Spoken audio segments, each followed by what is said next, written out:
How to survive Victorian London. You wouldn't last a day. Hey guys, tonight we begin with something a little grittier, a lot grimier, and absolutely unforgiving. Forget your rose-tinted glasses, your romantic notions of gas lamps and elegant ladies. Tonight we plunge headfirst into the grimy, gaslit, and utterly soul-crushing reality of Victorian London. This wasn't the London of Sherlock Holmes solving intricate mysteries, or Queen Victoria sipping tea in her palace gardens. No golden laurel crown, no marble baths.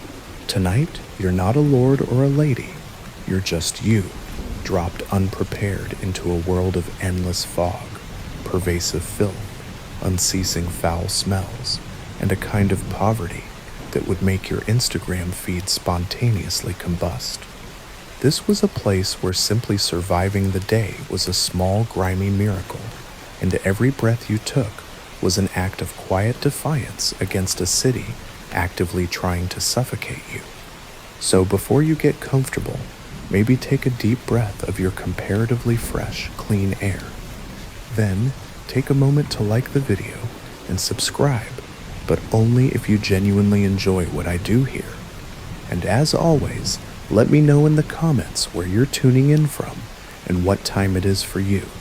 It's always fascinating to see who's joining us from around the world, and hopefully you're not joining us from a damp, rat-infested tenement. Now, dim the lights, maybe turn on a fan for that soft background hum, and let's ease into tonight's utterly unpleasant but historically accurate journey together. You open your eyes, and the first thing you see is your brother's foot, inches from your face, grimy probably, and twitching slightly from some horrifying dream.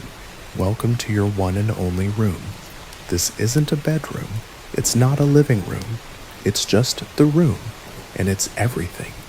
You share it with 6 other souls, your entire family, and maybe a lodger or two.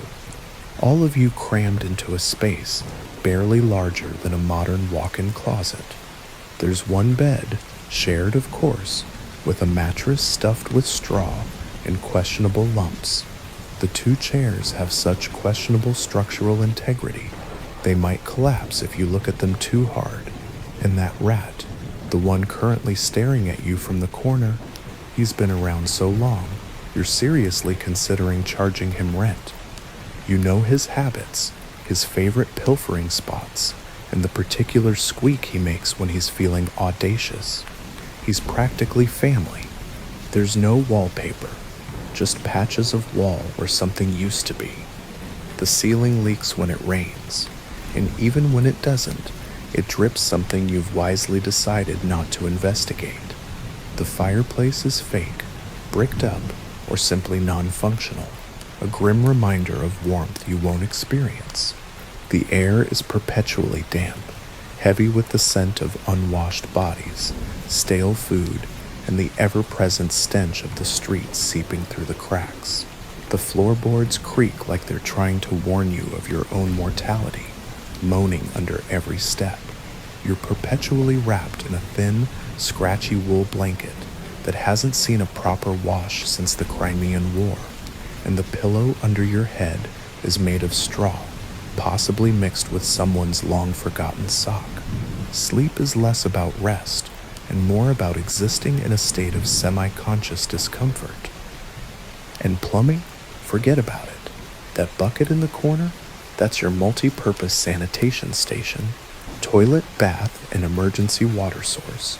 Depending on the time of day and your level of desperation, you've learned to breathe through your mouth in the mornings. It helps a bit to filter the worst of the night's accumulated odors. There's one window, if you can even call it that, so caked in soot and fog, it mostly just lets in the muffled sound of cartwheels, shouting vendors, and someone aggressively coughing 3 doors down. You try not to think about the fact that this precious aperture opens onto an alley where the butcher dumps his offcuts and your neighbor keeps his perpetually complaining goat. Every morning begins with a family-wide shuffle. You dress under blankets to avoid the biting cold, swapping spots around the shared meager wash basin like it's a desperate game of musical chairs with fewer prizes. And someone, inevitably, always knocks over the chamber pot. Yet, somehow, this cramped, miserable room is still home. You know which floorboard creaks like a dying whale, which corner drips with a rhythmic plink, and which window pane rattles just before your neighbor yells about his stolen boots. You know the smell, a unique blend of dust, dampness, and human endeavor, and that strange, distorted sense of belonging that comes from shared hardship. But make no mistake, this room isn't comfortable. It isn't cute. It's a place that prepares you for the day outside by making you suffer a little before you even leave. And trust me, the streets won't be kinder. They're waiting. You stumble out the front door, still blinking sleep from your eyes, clutching half a crust of bread like it's a precious relic, and immediately walk face first into a wall of choking fog. But this isn't the romantic, ethereal, candlelit haze they write about in novels. Oh no, this is London's infamous pea souper, and it's like trying to breathe through a cold, wet, stuffed sock that's been steeped in coal dust and despair. The sky is gray. The street is gray. The very air you try to inhale is gray. You can't see the end of your own arm, and you're pretty sure that looming shadow ahead is a lamppost, or possibly a horse, or maybe even a particularly tall, grim-faced gentleman. Could go either way. This fog isn't just weather. It's a murderous, suffocating entity. It's formed by the happy, toxic marriage of industrial coal smoke, belching ceaselessly from thousands of factory chimneys and domestic hearths, and natural river mist. It clings to everything, your hair, your clothes, your very eyelashes. It seeps into your lungs, coats your throat with a gritty film, and gives your clothes that signature London look, soot-streaked, perpetually damp, and mildly flammable. You cough. Everyone coughs. It's not just a symptom, it's part of the local soundtrack, as ubiquitous as church bells and the clattering hooves of passing omnibuses. Children hack like lifelong smokers, their tiny lungs already scarred. Old men cough so hard they rattle tenement windows, their bodies racked by consumption. And doctors, well, they politely recommend moving to the countryside, which is great advice if you own land and you know functioning lungs. For the rest of London's teeming millions, it's a daily battle to simply draw breath. The smell is a complex bouquet, a pungent symphony of urban decay. Chimney soot is the top note, immediately followed by sewage vapor rising from the neglected Thames and overflowing privies. Then comes the earthy tang of horse manure, fresh and dried, mixed with last night's overcooked cabbage and the acrid stench of industrial dyes and chemicals. If perfume makers ever bottled this, it would be called Eau de Urban Misery, and it would sell precisely 0 bottles, and it gets into everything. Your hair, your half-eaten crust of bread, your one nice shirt you reserve for funerals and job interviews. It's all permanently stained with the scent of progress. The worst part? No one's surprised. People go about their day blindly. Literally, street lamps burn all day long, their feeble glow barely penetrating the gloom, and still don't help. You hear someone trip in the alley next to you, a sickening thud followed by a muffled curse, and someone else swear as their umbrella disappears into the mist like a ghost ship. At night, it gets even thicker. The fog curls through door cracks. It blankets the tenements, making every alley a potential death trap. If you don't keep a candle lit inside, you might walk straight into the fireplace, or worse, your neighbor's lap.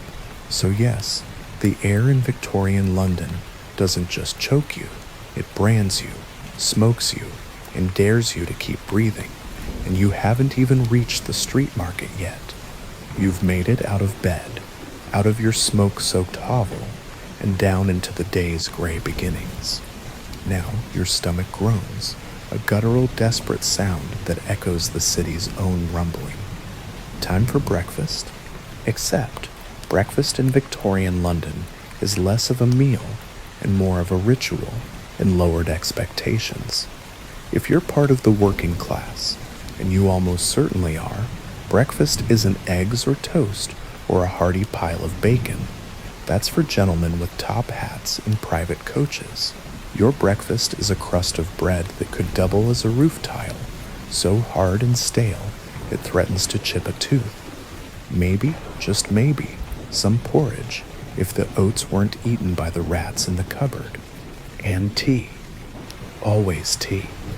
Not because it's comforting or a delightful morning ritual, but because it's boiled, and anything that's been boiled probably won't kill you immediately. Milk? Only if you can afford it, and even then, it's a gamble. It might be watered down, or worse, preserved with formaldehyde by enterprising vendors who think child safe is a loose guideline. Sugar is an expensive luxury, butter a legendary ingredient, and jam only if your aunt died and left you some in her will. If you're lucky enough to work near a factory or live by a bakery, you might sniff warm bread on the air as you pass. Don't get excited. That's not your bread. That's someone else's breakfast, likely belonging to a man with a hat and a last name on his door. And if you're really down on your luck, an orphan, an out-of-work widow, or just someone who lost their job to a new machine, you might find yourself queuing at a workhouse for a ladle of grayish gruel. It's warm. It's edible. That's about the kindest thing one can say. Street vendors might offer fried potatoes or old meat pies, but beware, the meat is unidentifiable, the oil ancient, and the odds of immediate intestinal regret are exceedingly high. Still, the smell is oddly inviting when you're starving. Everything smells like hope. You eat quickly, standing, wrapped in your coat like a cloak of denial, trying to ignore the gnawing emptiness that no amount of stale bread can fill. There's no dining room, no soft morning music, just cold fog, clanging wheels, and the distant sound of someone already yelling about stolen coal. And now, belly's only half full, and spirits not at all. It's time to step into the real monster, the unforgiving, lethal labyrinth of the streets of London. Welcome to the streets of Victorian London, a sprawling, chaotic organism pulsing with smoke, mud, misery, and a chilling disregard for human life. Every step you take is a calculated risk, a gamble against disease, traffic, and the sheer indifference of the urban sprawl. And the street doesn't care if you're late for work or just trying to cross the road without being trampled to death. First things first, there are no sidewalks. Or if there are, they're so narrow, cracked, and crowded that using them is a polite suggestion, not a safety guarantee. The main thoroughfare is a mucky battlefield of hoofbeats, iron-rimmed wagon wheels, and ankle-deep sludge. Horse-drawn carts barrel past at terrifying speeds, their drivers often drunk or simply uncaring. Carriages clip corners with a frightening disregard for pedestrians. One false move and you're face down in a puddle that smells like something died in it, probably because something did. And then there are the omnibuses, colossal double-decker vehicles that roar down the street, their brakes less of a stopping mechanism and more of a gentle suggestion to fate. Now, mind the gutters. They run down the middle of the street, not at the sides, carrying all the city's discarded glory, rotting vegetables, dead rats, coal ash, the horrifying contents of chamber pots, dumped unceremoniously from upstairs windows, and the occasional shoe, foot optional. Crossing them without slipping into the putrid mire requires Olympic-level balance, a very long stick, and absolutely no dignity. The smell here is even worse than your room, a concentrated assault of effluvia that can make your eyes water. But it's not just the terrain that's out to get you, it's the people too. You've got street urchins darting around like caffeinated squirrels, their hands surprisingly nimble. Pickpockets brush against your coat, their movements seemingly accidental, but you know better. Vendors yell about eels, kippers, or something vaguely called meat. Everyone's yelling all the time about everything. The din is constant, the clatter of hooves, the rumble of carts, the shouts of newsboys, the cries of hawkers, the relentless coughing of a city slowly dying from its own exhaust. Then there are the coppers, the Metropolitan Police. They try to look important, strolling in pairs, twirling their truncheons, but often ignoring most of what's happening around them. If someone gets stabbed in a dark alley, they'll eventually wander over, assuming their shift hasn't ended or they haven't been bribed to look the other way. The air is still thick with smog, now flavored with horse manure and pipe smoke. In the distance, you hear the bells of St. Paul's, or maybe that's just your ears ringing after someone shouted directly in your face about the urgent need for chimney soot. And if it rains, which it does often with a miserable, persistent drizzle, the streets turn into rivers of filth. No one offers an umbrella. No one even looks surprised. You just pull your coat tighter, duck your head, and trudge through it, hoping your boots don't dissolve and that whatever splashes up isn't too infectious. This isn't even your final destination. This is just your commute. Survive the streets, and you might live to find a job, or at least something that pays enough to keep bread on the table and rats off your toes. You've navigated the sewers, masquerading as streets, dodged horses and hooligans, and now it's time to make your living. If the city allows it, that is. In Victorian London, a job isn't a title you aspire to. It's a test of endurance, a way to slowly fall apart while clinging to the illusion of stability. If you're a man, you might be lucky enough to land work in a factory. Picture this, 12 to 16 hours a day, 6 days a week, for wages that wouldn't feed a well-behaved cat. The noise is deafening. The clanking of machinery, the hiss of steam, the constant roar of industry. The air is thick with soot, metal shavings, and the palpable stench of regret. If you lose a finger in the machine, don't worry.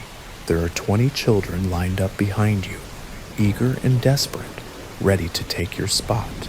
There's no workers' compensation, no health insurance, no HR department. Just a foreman yelling at you to lift faster, breathe quieter, and for God's sake stop bleeding on the equipment. Don't fancy machinery? Try bricklaying, a back-breaking endeavor under an indifferent sky, or hauling coal, where your body slowly turns into a walking lump of black dust. Or working in the docks, where your back gives out by 30 and your teeth fall out by 40, if you even live that long. The docks are a brutal, cutthroat world where a man's strength is his only currency, and even that rapidly depreciates. Women, your options are equally bleak, if not more so. You're scrubbing floors from dawn till dusk, washing other people's laundry until your hands dissolve from the lye and cold water. You're sewing buttons until you forget what daylight looks like, hunched over your needle for pennies a day.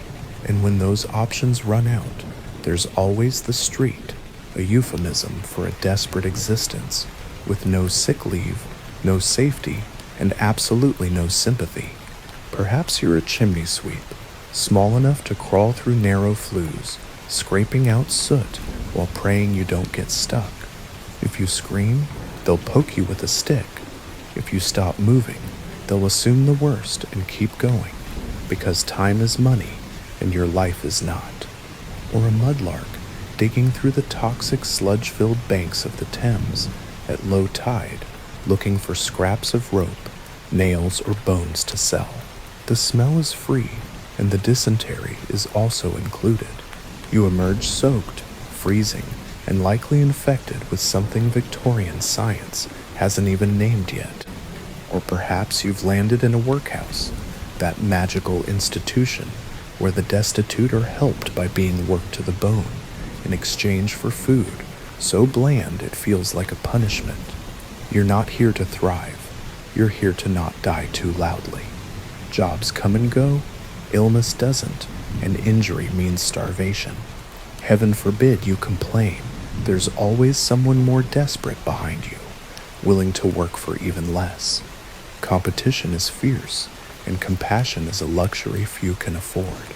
So yes, you're employed, but don't get too excited.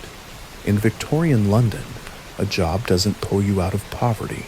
It just gives you something to do while you're in it. In Victorian London, childhood isn't a time of innocence. It's a short, brutal window before your back gives out and your lungs fill with soot. If you're small enough to fit inside a chimney, congratulations, you're considered eminently employable. Forget toys and bedtime stories. By the time you're 5, you're already working. 6, if your parents are merciful. School is a luxury for the privileged few. Work is your future and your present. You might be that chimney sweep, crawling through narrow flues, scraping out soot while praying you don't get stuck. The flues are tight, often hot, and filled with suffocating soot. If you scream, they'll poke you with a stick from below. If you stop moving, they'll assume the worst and keep going, because time is money, and your tiny life is expendable. Many died of suffocation, burns, or from falling, or perhaps you're a match girl, dipping wooden sticks into white phosphorus. This insidious substance poisons your jawbone until it glows in the dark, a ghastly fluorescent green warning, and eventually your jaw falls off. Phossy jaw was the charming, horrifying name for this industrial disease. The pay? A few pence. The hazard? Bone death. A truly charming trade-off. Some children are mudlarks, scavenging through the toxic sludge of the Thames at low tide, looking for nails, rope, or anything remotely sellable. You emerge soaked, freezing, and likely infected with something Victorian science hasn't even named yet. Others hawk newspapers on the street, their shrill cries echoing through the fog. They shout about roasted chestnuts they can't afford to eat, or run messages for pennies. You run fast, dodge traffic, and hope today isn't the day you're trampled by a horse or beaten for looking the wrong way at the wrong man. Factory work? That's the dream for some. Indoors, steady hours, just ignore the amputations.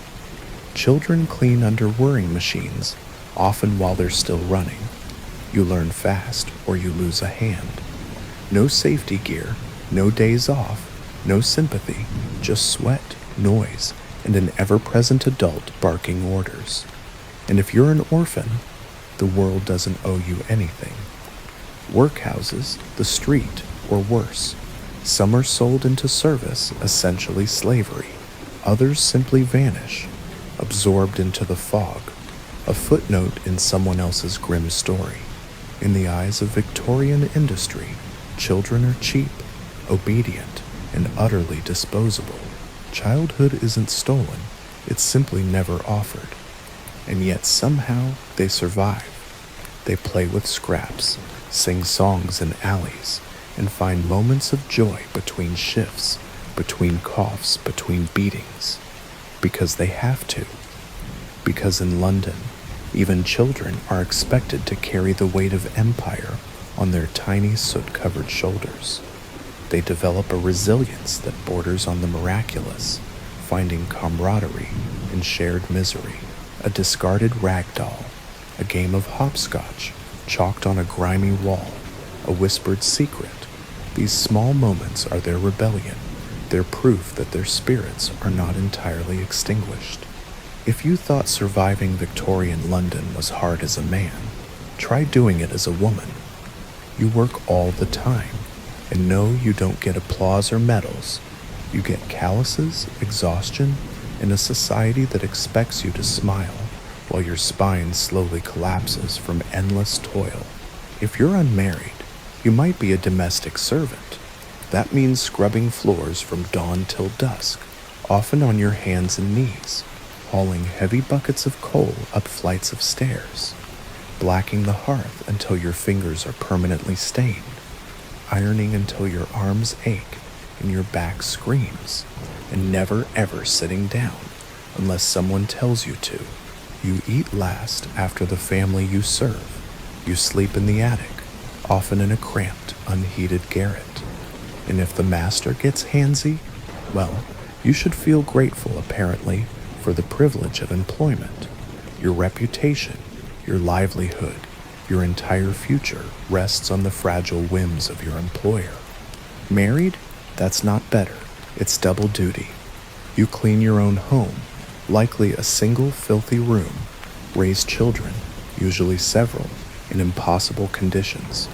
You cook with nothing but ingenuity and scraps, sew everything from scratch, and manage the entire household budget with 3 shillings and a prayer. And then maybe you take in laundry from richer households, boiling, scrubbing, wringing, repeating, just to buy enough bread to keep your family from starving. Some women become seamstresses, stitching shirts or lace in poorly lit corners for 14 hours a day. It pays pennies, it ruins your eyesight, and if your fingers bleed on the fabric, you lose the job. The sweated trades were notorious for their abysmal conditions and starvation wages. Then, there are the match factories, where white phosphorus eats through your jaw, quite literally. You start with a toothache and end with a rotting, disfigured face. Management says it's your fault for chewing gum. When none of that pays enough, or when you're widowed, orphaned, or just unlucky, the street becomes the only option. Sex work is legal, unofficially ignored, and socially condemned. You might make enough for food and rent, or you might get arrested, attacked, or worse. Protection? Only if you count threadbare wool gloves and sheer desperate luck. Women in Victorian London are expected to be quiet, clean, obedient, and always busy. You're the moral center of the home, even if that home has no floorboards, no heat, and no discernible future. There are no rights, no maternity leave, no safety net, just other women, sometimes kind, sometimes cruel, trying to survive the same nightmare. But somehow, they do. With grim determination, whispered jokes, and backs bent by centuries of unpaid labor. And still, they find time to comfort their children and sweep the doorstep because someone has to.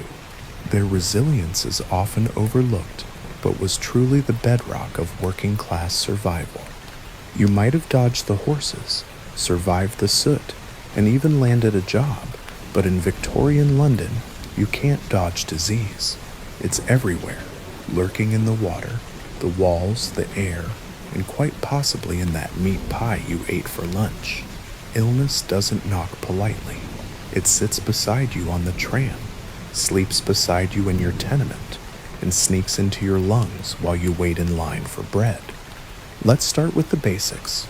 Tuberculosis, or consumption as they called it, because it slowly consumes your lungs, your body, and your will to live. The cough is deep, constant, and often comes with blood. Everyone knows someone who has it. Most people just keep working until they drop. It was the leading cause of death in Victorian cities, a slow, wasting horror that claimed entire families. Then there's cholera, which arrives through your drinking water like a particularly cruel surprise.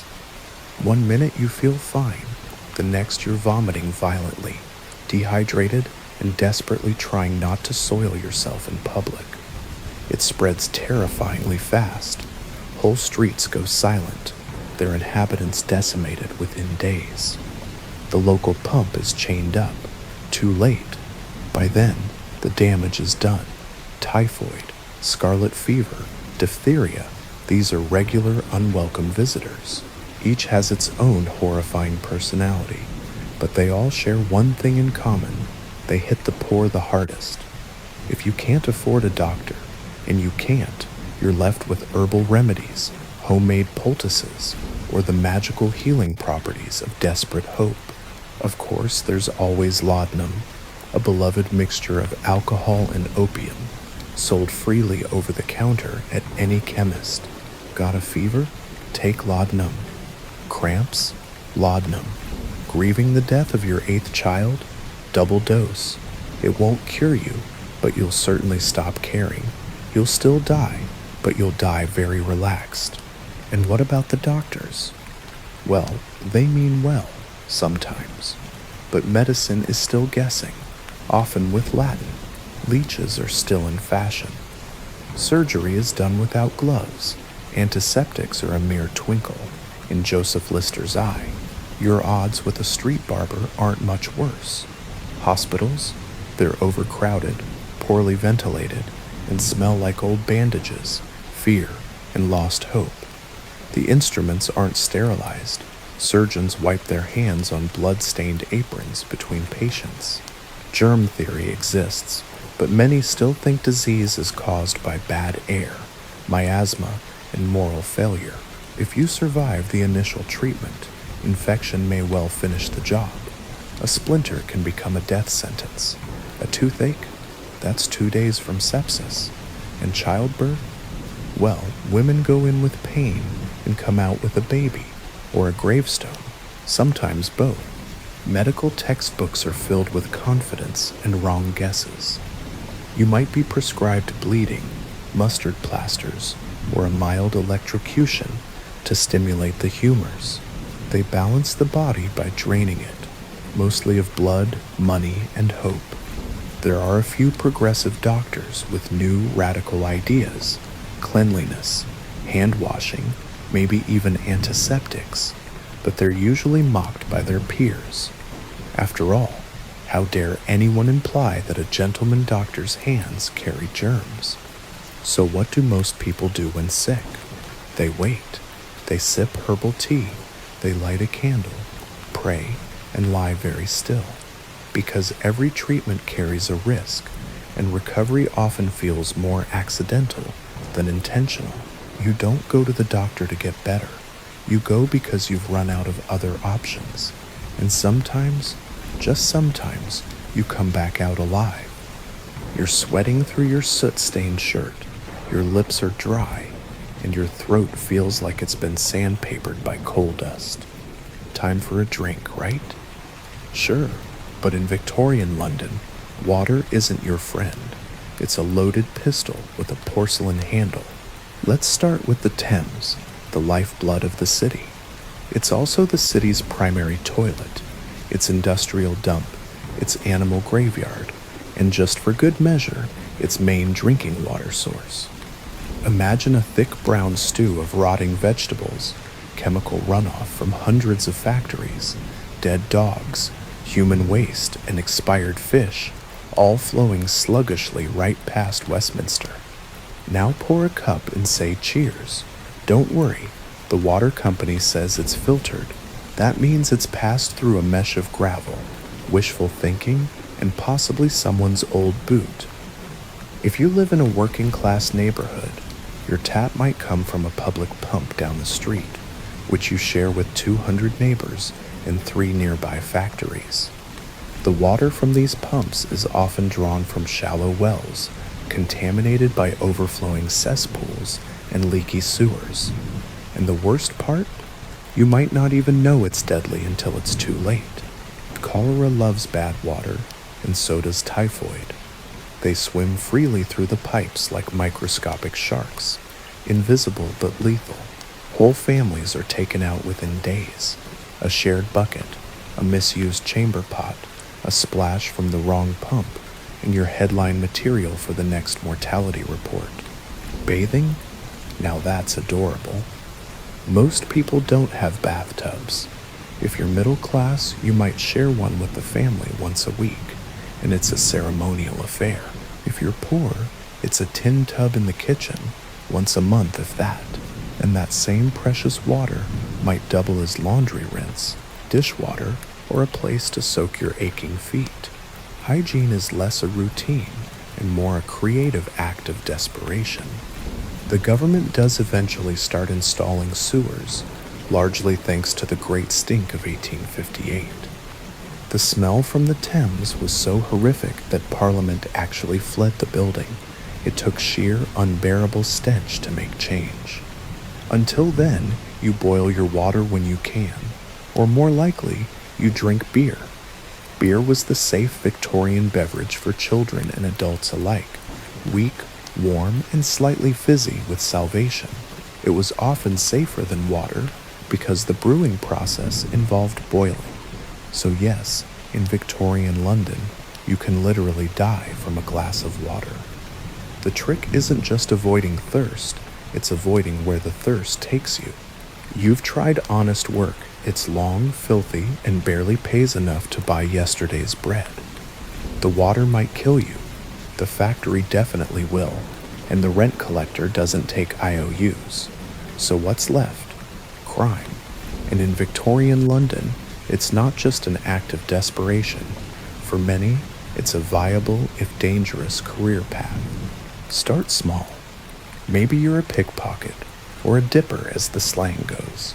You blend into crowds near the markets, bump someone gently, and vanish with a pocket watch or coin purse. Charles Dickens made Oliver Twist famous, but the real-life versions didn't get musical numbers. They got sent to Newgate Prison or shipped off to Australia as convicts. If you're a woman, you might become a fence, buying and reselling stolen goods in back alleys under layers of shawls and misdirection. Or maybe you run a twilight house, a seedy den where pickpockets drop their loot before the bobbies come sniffing. Feeling bolder? Become a coster swindler, selling bruised fruit or watered-down milk from a rickety cart, disappearing before complaints catch up. Or try your hand at forgery, card tricks, or the always popular three-card Monty, a fast-talking scam with an even faster getaway. And if you've really got guts, there's always burglary. Break into a warehouse, a merchant's shop, or if you're truly desperate, a church. You might find something valuable. You might also find a constable with a billy club and no bedtime. The police force exists, but they're underpaid, undermanned, and often 2 steps behind. Plus, you can bribe the right officer if you know the system. And let's face it, after a week in London, you probably do. Crime syndicates in London were shockingly organized. Some had territories, code words, and full recruitment pipelines. Then there are the resurrection men, body snatchers who dug up fresh graves to sell corpses to medical schools. It's gruesome, it's illegal, but it pays better than sewing buttons. Of course, the consequences are real. Get caught, and you could be flogged publicly, branded, jailed, or worse, transported to a penal colony like Australia for years of hard labor. But if the alternative is starving on a cold street or wasting away in a workhouse, well, risk has a certain desperate appeal. Because in Victorian London, morality often comes second to hunger. Crime isn't the opposite of work. It is work, and for many, it's the only job that hires. The sun sets, or more accurately, the sky darkens to a deeper shade of oppressive gray. The gas lamps flicker to life, casting pools of sickly yellow light, and the omnipresent fog thickens like a shroud. You might think the city calms down at night, offering a respite from the day's chaos. But this is Victorian London. When the light fades, the real dangers come out. Forget cozy firesides and quiet evenings. The streets belong to shadows, and they are never empty. The gaslight barely cuts through the swirling mist. Everything is a silhouette, a hunched figure in the alley, a cloaked shape behind a lamppost. Footsteps echo, one beat too many, and you find yourself quickening your pace, your heart thumping against your ribs. If you're out alone after dark, you're either desperately lost or you've run out of better options. The police patrol in pairs, swinging their truncheons and trying to look menacing, but even the constables know certain alleys are best left alone. Criminals own the night, and most wear shoes softer than a copper's heavy boots. Robbers, cutthroats, and pickpockets thrive after dark. Their movements silent, their intentions predatory. And if your route takes you through districts like Whitechapel or Limehouse, notorious for their squalor and violence, you hold your breath and walk faster. Not because of ghosts, though the fog does play tricks on the mind, but because someone might be watching, and in 1888, he might just have a knife. If you're a woman, the danger triples. Men leer from dark corners, offers are whispered, some follow, others don't bother whispering. The darkness hides everything, leering faces, desperate screams, and sometimes even bodies. The River Thames, that great sewer, often yields its gruesome secrets in the cold light of dawn. Even if you manage to stay indoors, you're not always safe. Tenement buildings creak and groan like dying beasts, their flimsy structures groaning under the weight of too many lives. Rats scratch behind walls, their tiny claws a constant, unsettling rhythm. Arguments erupt 2 floors down and end with breaking glass or breaking bones. Sometimes someone vanishes and no one asks why. Poverty and anonymity are a deadly combination. And let's not forget the fires. Chimneys spark, stoves tip, a knocked-over oil lamp ignites a sleeping mat. No smoke alarms, no efficient fire brigade that arrives in minutes with sirens blaring. Just neighbors shouting, waking to the smell of smoke, and throwing buckets of precious water into a blaze they can't control. If you must venture out, you carry a candle or a lantern and hope the flame doesn't blow out in the wind. Or worse, draw unwanted attention, because in Victorian London, night isn't rest, it's risk. The poor don't sleep peacefully, they sleep light, one eye open, one ear tuned to the creak of stairs and the ominous sounds of the city. For many, morning is just something to survive to. And so, the morning arrives. Or at least you assume it does, because in Victorian London, light isn't so much seen as merely guessed at through the thick, suffocating smog. It rolls in like a living thing, a gray, greasy mist made of coal smoke, natural fog, chimney ash, and the weary sighs of 1,000 overworked boilers. It wraps around buildings, slinks into cracks, and settles in your lungs like a squatting permanent resident who refuses to leave. You cough again. You never really stopped. The smog irritates your throat, clinging to your skin, and makes your eyelashes feel sticky with particulate matter. Everyone coughs. It's part of the daily soundtrack, along with the church bells, the clip-clop of hooves, and someone yelling about turnips. You wipe the window, if you even have one, and the cloth comes away black. You wash your hands and the water turns gray. Your clothes, no matter how often they're scrubbed, always smell faintly of smoke and despair. Even your curtains are stained with soot. They hang heavy and stiff like they've seen too much. You think about opening the window for a breath of fresh air. Then you remember what's outside. More smoke, more filth, and the acrid smell of 12 chimney fires fighting for dominance. The worst of it, this is normal. Londoners live in a permanent twilight, a dim, suffocating gloom. The sun is a rumor. People squint to read, their eyes constantly strained. Children grow pale, their skin starved of sunlight. Plants on windowsills die of asphyxiation. And don't even think about drying laundry outside, unless you enjoy wearing soot-stained shirts with a hint of arsenic. During the infamous Great Smogs, the air becomes so dense that you literally can't see your own feet. People get lost walking home, disoriented by the impenetrable wall of gray. omnibuses crash, their drivers unable to see more than a few inches ahead. Boats collide on the Thames. In 1873, one fog lasted for 5 straight days and was directly responsible for the deaths of over 270 people, primarily from respiratory ailments. The city barely noticed. It was just another bad fog. The poor, of course, get it worse. Their fires burn cheap, dirty coal. Their walls are thin, offering no protection from the biting cold or the insidious particles. Their lungs are weaker, already compromised by poor nutrition and hard labor. Children wheeze through winter like old dogs. If you reach adulthood without bronchitis, consumption, or mysterious blackened phlegm, you're considered a medical miracle. And yet you go on. You light the stove. You step outside.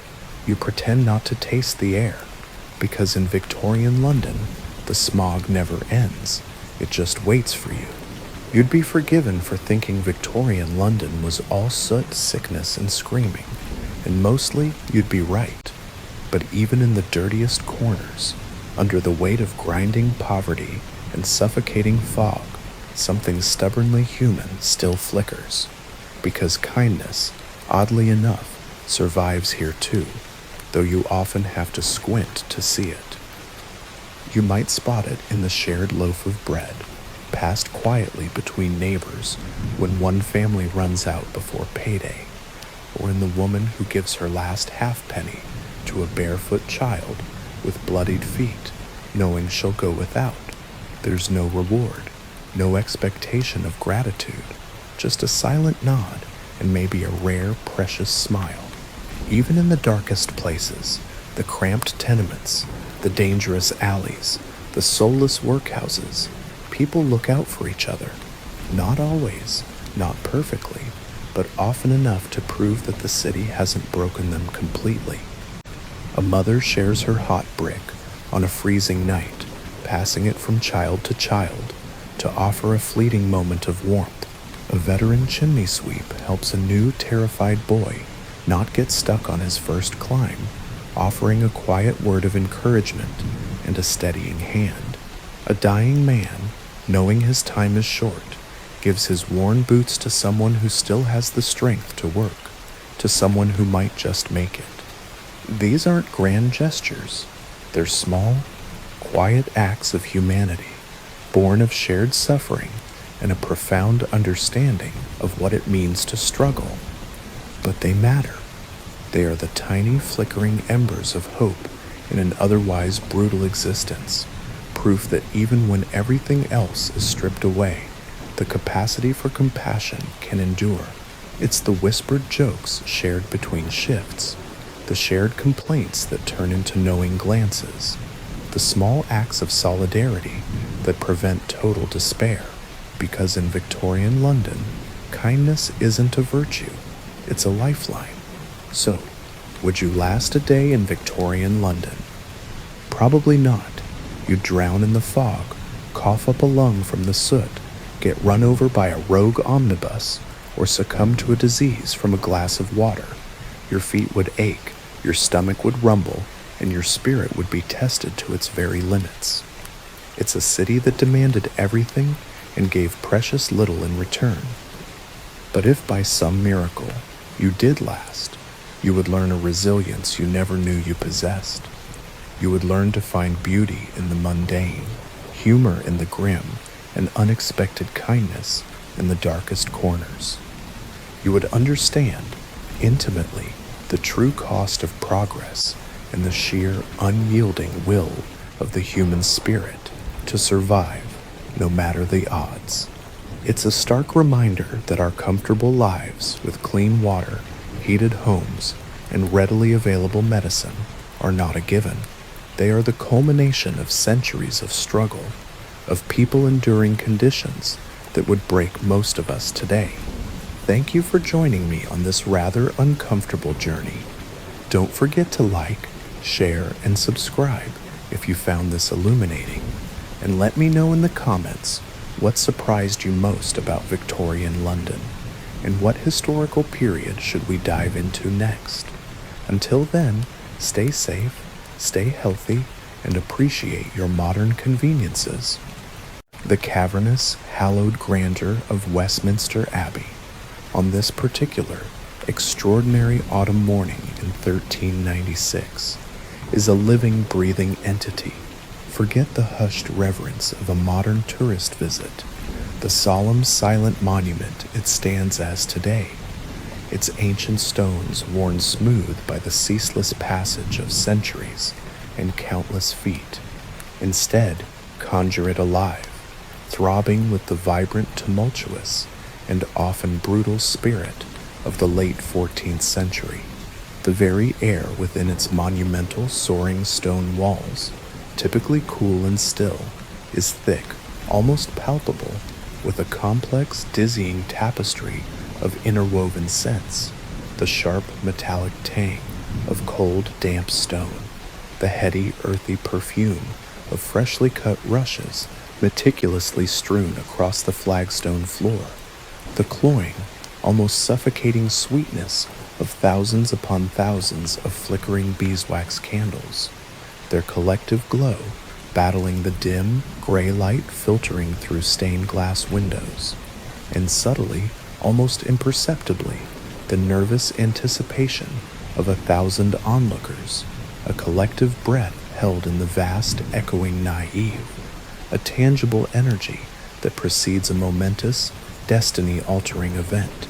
It hums, almost vibrates, with a ceaseless murmur of hushed whispers that ripple through the packed gathering, punctuated by the luxurious rustle of silks and velvets, the coarser rasp of wool and linen, and the occasional jarring clank of a knight's armor as a guard shifts his weight. It is the chilly morning of November 13th, 1396. Across the entire expanse of Western Europe, two great powers, two ancient kingdoms, England and France, bitter, bloodied enemies for over half a century, in the devastating, seemingly unending saga of the 100 Years' War, are attempting to forge a fragile, desperate truce, a peace treaty so desperately sought, so strategically vital, that it is to be sealed not merely with ink on parchment, not just with solemn oaths between seasoned diplomats, but with the fragile, almost sacred innocence of a child. On that cold, momentous, and utterly surreal day, a grand, stately procession slowly, deliberately makes its way down the ancient, deeply worn aisle. The echoes of their footsteps are swallowed by the overwhelming vastness of the cathedral's nave, absorbed by the heavy hangings and the murmuring crowd. At its head, striding with a curious, almost contradictory blend of inherent regal authority and a discernible weariness that seems to cling to his fine robes, resplendent in gold brocade woven with intricate patterns, trimmed with swathes of precious ermine fur, walks King Richard II of England. He is a man of 29 years, perhaps slightly shorter than one might expect for a reigning monarch, but possessing an undeniable, almost magnetic presence, a reputation for both profound artistic sensitivity and a famously mercurial, often volatile, temper. His eyes, a piercing, almost startling shade of blue, perhaps betray a flicker of distant sorrow, a shadow of the immense weight of a crown he inherited as a mere boy, a life already defined by both immense expectations and profound personal tragedy. He moves with a deliberate, almost ceremonial pace, his gaze fixed straight ahead, betraying little of his inner thoughts. But who walks beside him, or rather, whose tiny, delicate hand is almost entirely lost within his larger gloved one, her small figure barely reaching his waist? It is a little girl, diminutive for her age, her slender frame almost entirely swallowed, completely lost beneath the voluminous, heavy, richly embroidered robes of white and gold, specially fashioned for this momentous day. Her gown is adorned with the intricate symbols of both the English and French royal houses. The three lions of England, the fleur-de-lis of France, intertwined in a forced symbolic unity. Her face, framed by a delicate linen coif and a veil of fine silk, is small, unlined by worry, yet her expression is one of profound vulnerability. Her eyes, wide with a mixture of childlike wonder, perhaps a nascent fear, and certainly a deep, innocent bewilderment, nervously take in the overwhelming vastness of the cathedral, the dizzying height of its vaulted ceilings, the blur of unfamiliar, often stern or calculating faces that line the aisle, row upon row of English lords and ladies, many of whom regard her with a mixture of curiosity, suspicion, and cold calculation. This is Isabella of Valois, the youngest surviving daughter of Charles VI, the Mad King of France, and on this day, barely 6 years old, she is being married to the King of England. A 6-year-old child, a mere wisp of a girl, forced to plight her troth, to swear solemn oaths of loyalty and obedience, words she can barely understand, let alone internalize, to a man more than 4 times her age, a king whose very realm was, until recently, locked in a brutal, unending, generations-long war with her father's kingdom. This isn't a whimsical fairy tale where innocence triumphs over adversity, where love conquers all. This isn't even a particularly happy chapter in the grand, tumultuous saga of English or French history.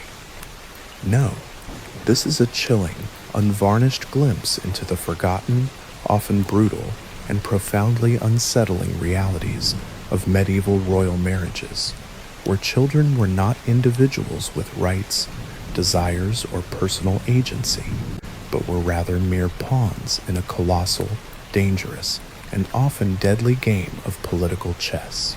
Their personal happiness, their very childhoods, their fundamental right to a carefree existence, were utterly sacrificed on the altar of dynastic expediency, national security, territorial ambition, and the desperate, cynical calculus of power.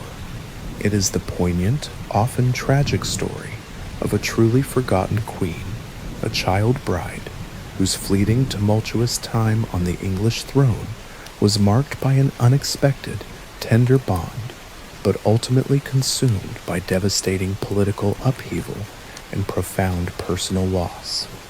Her story, despite its inherent drama, has been largely overshadowed, relegated to the margins of history books.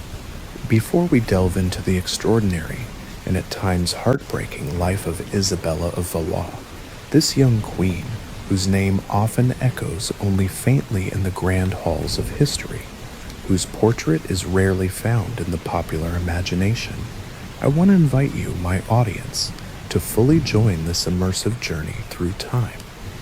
Where are you tuning in from tonight? Are you nestled in a cozy modern home, perhaps enduring a long commute on a train, or simply seeking a moment of quiet reflection, hidden from the general chaos of life in a busy city? Drop a comment below and let me know your location and the time, and don't forget to like and subscribe. Your engagement truly helps us continue to unearth these often forgotten, yet utterly crucial, historical narratives, to give voice to those whose stories have been obscured by the passage of time or the shadow of more important figures. I find it incredible that we're exploring these ancient narratives, these deep, sometimes disturbing secrets, together from different parts of the world, connected across time and space by our shared curiosity about the hidden corners of history, those intimate, private truths that so profoundly shaped public destinies. What you're about to hear isn't just another dry historical account, a mere recitation of dates, names, and battles. No, this is a profound, poignant, and unsettling human story. The chilling account of how a little girl, barely out of infancy, her mind still grappling with the simplest concepts of the world, was thrust into the very heart of a volatile, dangerous political landscape.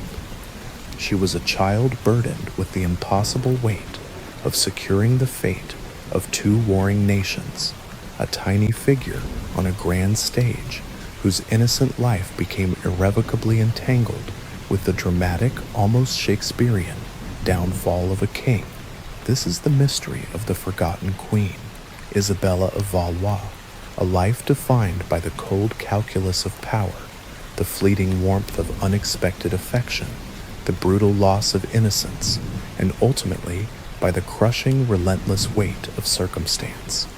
Let's peel back the thick, suffocating layers of centuries and secrecy and uncover the young woman behind the crown, the child behind the political pawn, the enduring spirit behind the forgotten name, the pawn of peace, Isabella's gilded childhood and preordained destiny. To truly comprehend the profound anomaly, the sheer audacity, and the ultimate tragedy of Isabella's marriage, one must first transport oneself back to the specific world into which she was born, and understand from the very beginning the chilling reality of her inherent purpose. Isabella of Valois first drew breath in November 1389 at the Royal Chateau de Vincennes, just outside the bustling medieval sprawl of Paris. She was the eldest surviving daughter of Charles VI, then celebrated as the beloved King of France, and his formidable, politically astute, and often controversial queen, Isabeau of Bavaria, a woman known for her love of luxury and her fierce protectiveness of her children. Isabella's birth occurred during a period of what could only be described as precarious, almost illusory peace, a brief, fragile respite in the midst of the devastating, seemingly unending saga of the 100 Years' War.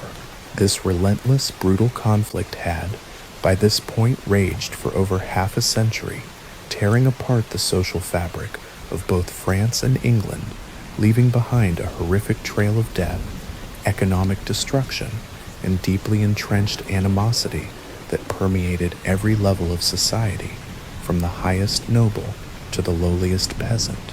From the tender age of infancy, Isabella's life was never truly her own. She was not born to simply be loved and nurtured for herself. She was, from the very moment of her birth, a supremely valuable political asset, a living, breathing bargaining chip in the intricate, often ruthless, and utterly cynical game of European diplomacy that defined relations between kingdoms.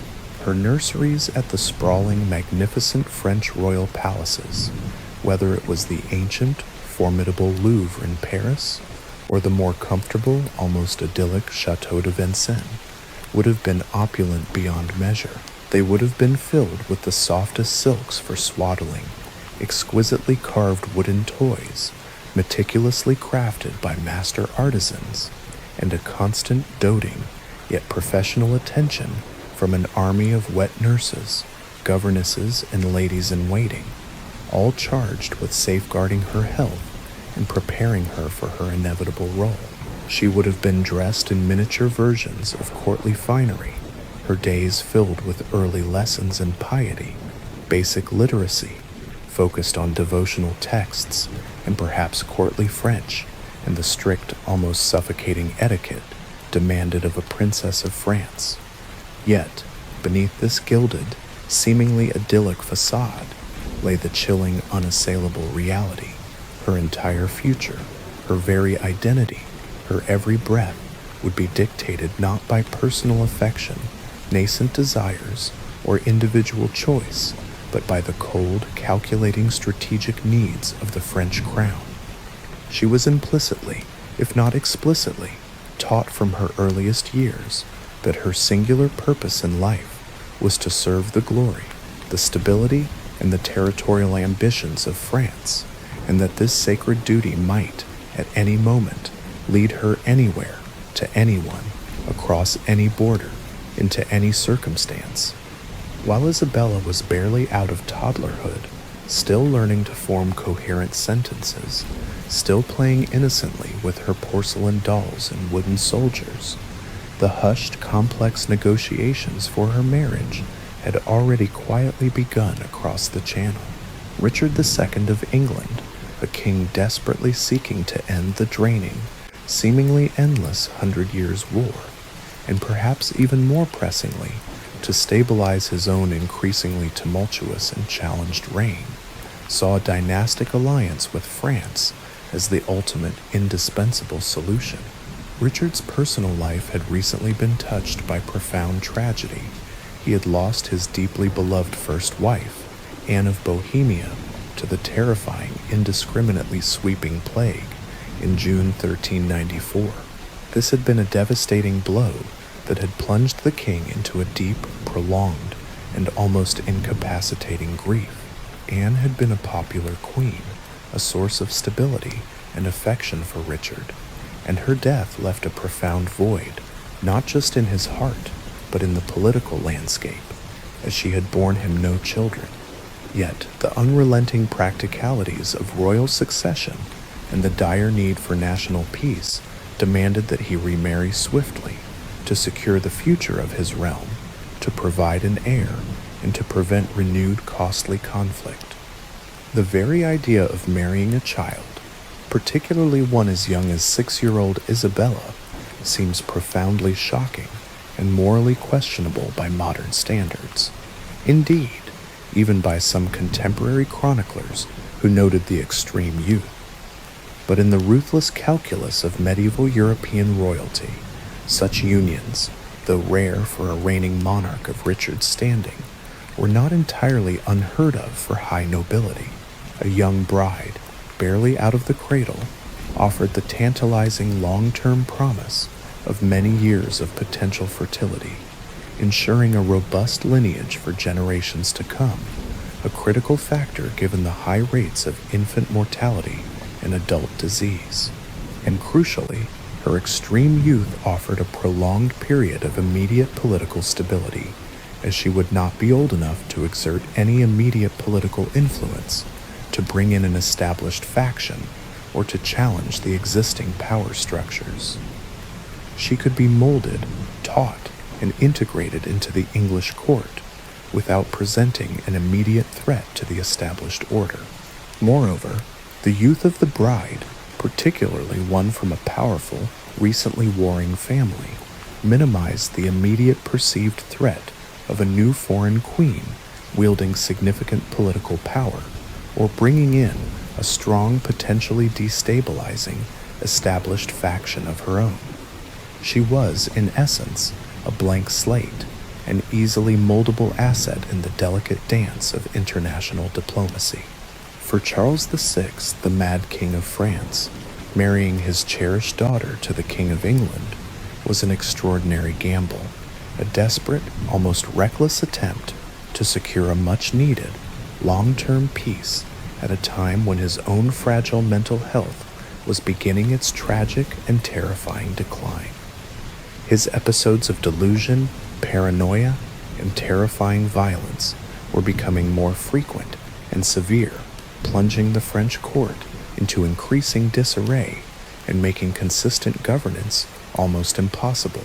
He desperately needed a reprieve from the ceaseless pressures of war, a chance for his kingdom to heal, to breathe, to allow for internal stability. Richard's offer, despite the alarming age disparity, represented a chance for a desperately needed, long-term truce, a respite from the devastating conflict that had bled both nations dry. And so, the negotiations proceeded with cold, unfeeling efficiency, driven solely by the ruthless logic of statesmanship, utterly disregarding the welfare, the understanding, or the emotional state of the little girl whose entire life, whose very being, was being decided for her. She was a political prize, nothing more, nothing less. Imagine, if you can, the profound confusion, the terror, and the bewildering speed of events for Isabella. One day, she is playing innocently with her porcelain dolls and intricately carved wooden soldiers in the sunlit royal nurseries of Paris, surrounded by the comforting sounds of her native French tongue, by familiar doting faces, by the very scents and textures of home, a cocoon of childhood. The next, she is being meticulously prepared, her hair brushed, her tiny body fitted into suffocatingly elaborate robes for an arduous, terrifying journey across the churning, unpredictable sea, away from everything and everyone she knows, her entire universe uprooted. She is to marry a man she has never met, a king old enough to be her father, the ruler of a cold, distant land that had been her country's bitterest, most relentless foe for generations. Her innocence, her very childhood, her laughter and games, all were the explicit price of peace, the sacrificial lamb offered up on the ancient, blood-stained altar of Anglo-French diplomacy. She was too young to fully comprehend the enormity of her destiny, but she was certainly old enough to feel the chilling, isolating weight of it, the profound sense of dislocation and loss. She would carry that weight for the rest of her short, poignant life. The royal wedding, a ceremony of contradictions and calculated grandeur. The journey from the comfortable, familiar confines of Paris to the bustling port of Calais, and then the treacherous, often brutal crossing of the English Channel to the alien shores of England, would have been a grand, meticulously planned, but utterly bewildering and exhausting affair for little Isabella. This was no ordinary family trip. It was a state procession, a diplomatic convoy of immense significance. She was not alone, however. To ease her transition and maintain a semblance of familiarity, she was accompanied by a vast protective retinue of French courtiers, anxious ladies-in-waiting, trusted servants, and even her personal chaplain, all carefully chosen by her mother, Queen Isabeau, to create a familiar cocoon of French language, customs, and faces around her as she stepped into the terrifying unknown. They moved slowly, deliberately, a magnificent, slow-moving caravan across the French countryside, through villages whose inhabitants would have lined the roads, agog at the sheer spectacle. The culminating meeting between the two great kings, Charles VI of France and Richard II of England, was staged with extraordinary pomp and circumstance on the borderlands near Calais, a neutral, liminal space chosen for its strategic convenience. It was a spectacle designed purely to impress, to project an image of newfound harmony and power, a carefully choreographed public performance of peace after decades of bitter, bloody war. Imagine the scene: two magnificent royal tents, shimmering with gold and heraldry, each displaying the full might and artistic splendor of their respective courts, erected specifically for the meeting. Around them, thousands of armed men, English archers, French knights, stood in disciplined ranks, their polished armor glinting, a stark, silent reminder of the still present military might and the fragile nature of the peace being forged. But for Isabella, nestled within her retinue, it was the momentous, terrifying instant she met her future husband for the very first time. What did she make of this tall, imposing man, nearly 3 decades her senior, with a short, neatly trimmed beard that framed a sometimes nervous tick in his cheek, and piercing blue eyes that seemed to hold a vast, unknowable sorrow, a weariness beyond his years? What thoughts, if any, could possibly race through the mind of a 6-year-old child as this man, this formidable king, suddenly became her husband, her new protector, her entire future? Contemporary accounts and later historical analyses, though sparse on Isabella's direct thoughts, suggest that Richard, despite his growing reputation for haughtiness and an increasingly regal detachment that often alienated his own subjects, treated his child bride with an unexpected, almost tender gentleness. Perhaps he saw in her unblemished innocence, her delicate fragility, a a poignant reflection of his own recent, profound grief over the death of his beloved first wife, Anne of Bohemia, who had provided him with such solace and companionship. The wedding ceremony itself, held with lavish pomp and extraordinary expense at Calais, in a temporary but exquisitely decorated wooden chapel erected specifically for the historic event, was a tableau of stark, almost painful contradictions.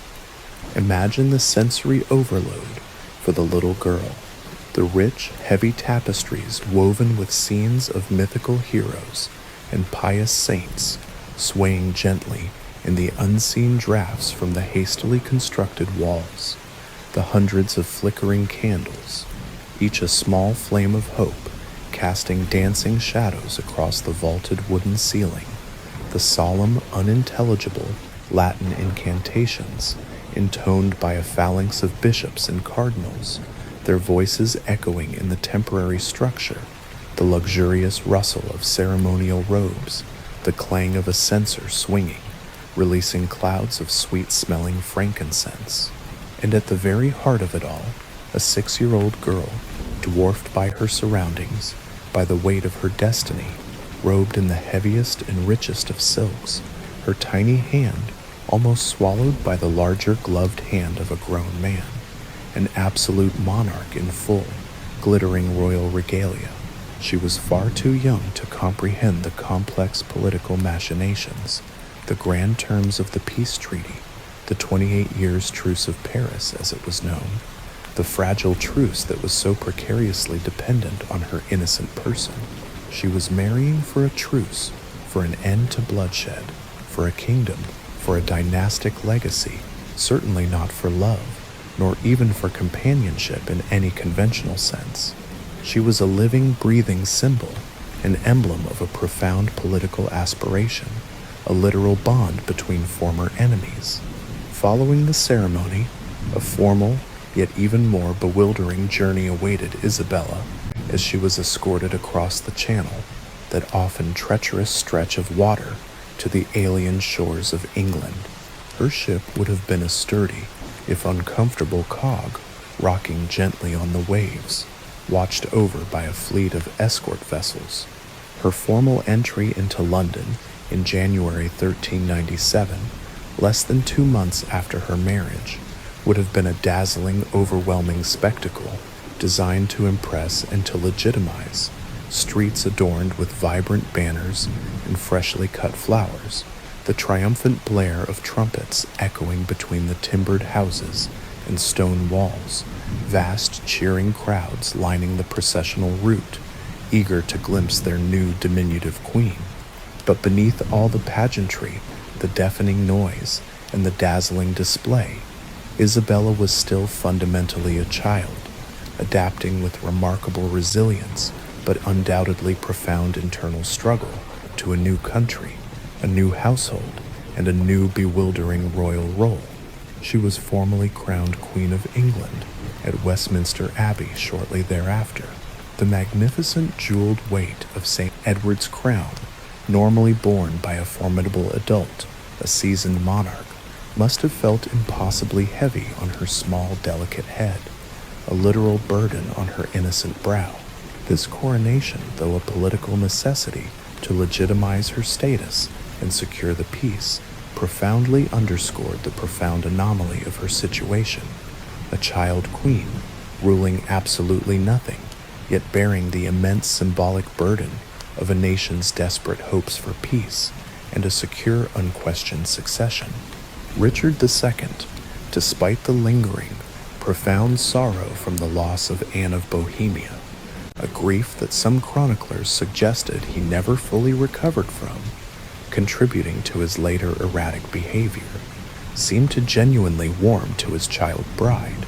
Their marriage, as was entirely customary for child unions in that era, was not consummated. Recognizing her extreme youth and the strictures of both custom and religious law, Isabella was sent to live in a series of royal residences that were more comfortable and secluded, primarily the beautiful and relatively tranquil Eltham Palace in Kent, a place designed to be a retreat from the immediate pressures and constant intrigues of the main court at Westminster. There, she was provided with her own extensive household, a small, carefully selected retinue of English ladies and servants, chosen not just for their competence, but for their discretion and kindness. Crucially, she also had a few trusted French companions, including her beloved former governess, Lady de Courcy, who provided a vital link to her past, a source of familiar language, and a profound emotional comfort in her otherwise alien surroundings. Richard visited her often, making special journeys to Eltham, taking time away from pressing state affairs. He brought her lavish toys, intricately carved wooden animals, dolls dressed in miniature court finery, delicate silver trinkets, and expensive gifts, demonstrating a genuine fondness. He treated her more like a beloved daughter or a cherished ward than a wife in the conventional sense. He reportedly called her my beautiful little wife and was consistently affectionate towards her, enjoying her innocence, her simplicity, and her gentle nature, which offered a stark contrast to the cutthroat world of politics. This unexpected tenderness between them, a bond forged out of political necessity, but blossoming into what appears to have been a genuine, if platonic, affection, adds a deeply poignant and human layer to their otherwise stark, politically driven story.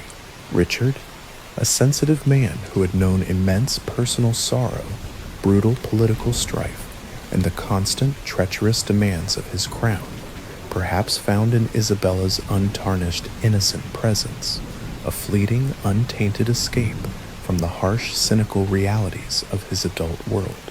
She, in turn, a child displaced and burdened with an impossible role, may have found in him a protective figure, a kind, powerful presence in an otherwise overwhelming and unfamiliar environment. They were, in a strange and unique way, companions in a gilded cage, bound by duty, but finding genuine, if unusual, comfort in their platonic bond, a quiet solace in the storm of their respective lives. This unexpected, gentle connection would make the impending political upheaval all the more devastating for the young queen. The gathering storm, Richard's unraveling reign, and Isabella's growing awareness. While young Isabella was navigating the tender complexities of her unique new life, playing with her dolls in the sprawling manicured gardens of Eltham, and slowly, painstakingly learning the intricacies of English phrases and the bewildering nuances of courtly etiquette, the political landscape around King Richard II was growing increasingly treacherous, darkening like storm clouds on the horizon, threatening to engulf his reign. Richard was an undeniably complex monarch, a figure of profound contradictions that baffled and often infuriated his subjects and his nobles. He was often seen as an intellectual and artistic king, a genuine patron of the arts and architecture, commissioning magnificent works such as Westminster Hall's hammer beam roof, and fostering a refined, almost luxurious court culture that was sometimes seen as decadent by the more austere nobility.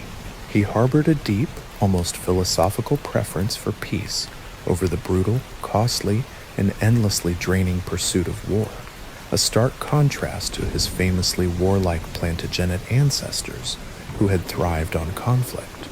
However, beneath this refined exterior lay a deeply autocratic temperament, a ruler increasingly prone to sudden, terrifying fits of rage, and profoundly, almost pathologically, distrustful of his powerful, ambitious nobility. His hard-won peace treaty with France, secured by his controversial, politically charged marriage to Isabella, was deeply unpopular with many English barons who had for generations derived their wealth, status, and influence from the spoils of war against France. They deeply resented the financial and political concessions made to their old, despised enemy, seeing it as a betrayal of English honor. The very truce that Isabella embodied was a constant, festering source of internal division and resentment within the English realm. Richard's later reign was marked by a simmering, pervasive discontent that frequently punctuated and eventually exploded into open rebellion. His increasingly tyrannical style of governance, his arbitrary seizures of land, his reliance on forced loans that impoverished nobles, his use of blank charters or ragman rolls that allowed him to punish subjects at will, effectively circumventing traditional legal processes, his extravagant lifestyle that drained the royal coffers, and his perceived favoritism towards a small, exclusive circle of loyalists and new men, often seen as upstarts and sycophants, deeply alienated vast swathes of the ancient English aristocracy. He alienated powerful, influential figures like Thomas, Duke of Gloucester, his own uncle, a fierce advocate for war, and Henry Bolingbroke, his wealthy and popular cousin, son of the immensely powerful John of Gaunt, Duke of Lancaster. These men, scions of the royal family, believed they had not only a greater right to influence the throne, but a moral duty to correct the king's perceived misrule and autocratic tendencies. The suspicious, brutal execution of Gloucester, who died in Calais under mysterious circumstances, and the subsequent arbitrary banishment of Bolingbroke in 1398 were fatal missteps, acts of extreme overreach that pushed the realm irrevocably closer to the precipice of open civil war. Richard, in his paranoia, had overestimated his power and underestimated the resentment he had sown. It was against this terrifying backdrop of escalating political tension, of whispers of discontent turning into outright shouts of rebellion, that Isabella, still a child, was beginning her slow, inexorable process of maturation. She was developing into a graceful, intelligent, and increasingly observant young woman, no longer entirely confined to the innocent games of the nursery. While her direct involvement in court politics was minimal, she would have sensed the shift in atmosphere. She was becoming more acutely aware of her elevated role, her immense symbolic importance as the queen, the peace bringer, even if she couldn't yet fully grasp the mortal dangers that surrounded her and her unique, increasingly embattled husband. The tender, gentle affection that had blossomed between her and Richard continued to grow, a quiet bond amidst the mounting chaos. She reportedly adored him, her loyalty a pure, untainted reflection of the love she had for the kind man who brought her dolls, wrote her letters, and treated her with respect and genuine warmth. Richard, in turn, continued to cherish her, perhaps seeing in her youth and untarnished innocence the only pure, uncomplicated loyalty he rarely found among his cynical, power-hungry adult subjects. This innocent, yet profoundly significant bond would soon face a brutal, cataclysmic test, swept away by the storm of history. In the late spring and summer of 1399, while Richard, in what would prove to be a crucial strategic error, was on a costly and unpopular military campaign in distant Ireland, pursuing a seemingly intractable conflict, Henry Bolingbroke, the banished Duke of Lancaster, seized his opportune moment. News of Richard's absence, coupled with widespread discontent over his tyrannical rule and high taxes, provided the perfect pretext. Bolingbroke returned to England from his exile in France, ostensibly to reclaim his rightful inheritance. His father, John of Gaunt, had died, and Richard had seized his vast estates, but rapidly gained widespread popular support and rallied disaffected nobles and powerful magnates to his cause. The kingdom, already weary of Richard's increasing absolutism, his punitive financial demands, and his perceived injustices, turned decisively against its king with astonishing speed and unanimity. When Richard finally returned from Ireland, exhausted and ill, expecting to crush a rebellion, he found himself utterly isolated, his royal support evaporated, his loyal forces having defected or deserted. He was captured near Flint Castle, imprisoned, and on September 29, 1399, a date that would forever mark the end of the Plantagenet dynasty's direct male line, forced to abdicate his throne in favor of his cousin, Henry Bolingbroke, who was then swiftly crowned King Henry IV, initiating the new Lancastrian dynasty. This was a direct usurpation, a violation of centuries of English succession law, setting a dangerous precedent for future generations. For Isabella, the news of Richard's capture, imprisonment, and forced abdication must have been utterly devastating, almost incomprehensible in its sudden, brutal finality. Her beloved husband, the King of England, her protector, the one source of stability she knew in this foreign land, was suddenly a powerless prisoner, stripped of his sacred crown, his fate uncertain. She was no longer Queen of England, but merely the Dowager Queen, a foreign child woman entangled in a catastrophic political upheaval, her entire future thrown into terrifying disarray. Her young life, previously shielded by Richard's unexpected affection and the carefully constructed royal bubble of Eltham Palace, was now brutally exposed to the raw, unforgiving, and often brutal forces of English power politics.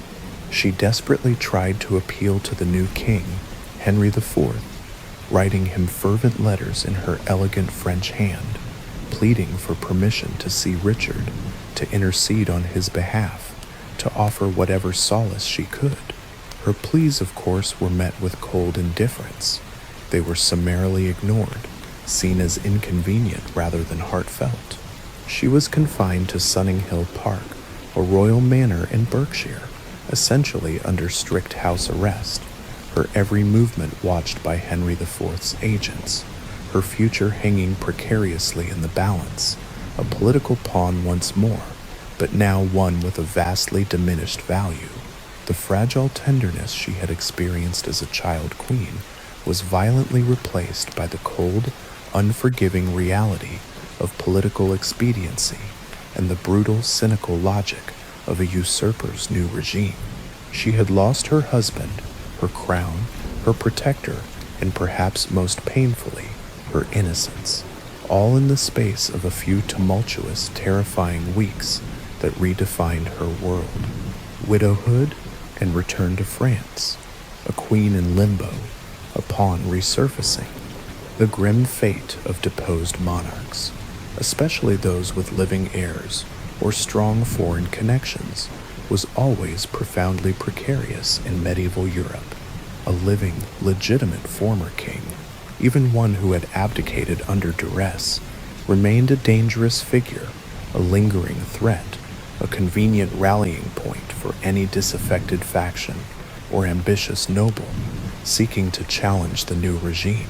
Richard II, despite his forced abdication and imprisonment, remained exactly such a threat to the shaky legitimacy of the new King Henry IV.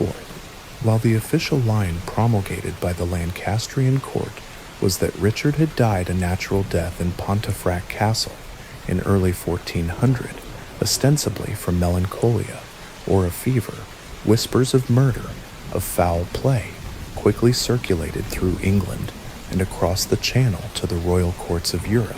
It is widely believed by modern historians that Richard was indeed deliberately starved to death, a brutal but effective and deniable way for Henry IV to eliminate a rival without overtly spilling royal blood, which carried a greater political and moral risk, potentially invoking divine retribution or alienating the populace. For Isabella, this news, when it finally reached her in her gilded cage at Sunninghill, was utterly shattering, a confirmation of her worst fears and the final brutal severing of her last link to her old life. The man who had been her kind, affectionate husband, her only source of protection and stability in a foreign land, was now dead, brutally murdered by the very forces that had deposed him and stripped her of her crown. She was now a widow, barely 11 years old, thrust into a profound grief that belied her tender age, a child mourning a man who had become her unexpected sanctuary. Her position in England, already precarious as a former queen without power, now became utterly untenable. Henry IV, desperately needing to solidify his own shaky legitimacy on the throne, a legitimacy violently challenged by Richard's powerful French relatives and by a host of English nobles who still saw Henry as a usurper, a breaker of sacred vows, initially attempted a pragmatic, cynical solution. He proposed to marry Isabella to his eldest son, the formidable and ambitious Prince Henry, the future Henry V, who was then roughly her age, a burgeoning knight and military leader. This strategic marriage would have served multiple crucial purposes. It would have conveniently merged the two royal lines, the deposed Plantagenets and the new Lancastrians, symbolically uniting the kingdom and, crucially, legitimizing the new Lancastrian dynasty in the eyes of many. It would have also bound the powerful French court, Isabella's family, to the new English regime through Isabella herself, potentially preventing renewed hostilities. However, Isabella, despite her extreme youth, her vulnerable position as a hostage, and the immense pressure brought to bear upon her, possessed a surprising strength of will, a quiet dignity that belied her years, and a fierce, unwavering loyalty to her deceased husband, Richard. She vehemently refused the proposal, displaying a remarkable defiance for a child of her status. She is reported to have declared that she would rather die than marry the son of Richard's murderer, the man she held responsible for his death and her own profound loss. This act of courage from a child queen, a powerless hostage, was truly remarkable, a testament to her genuine, if unusual, bond with Richard, and perhaps a burgeoning political and moral awareness that transcended her years, recognizing the deep injustice of his fate.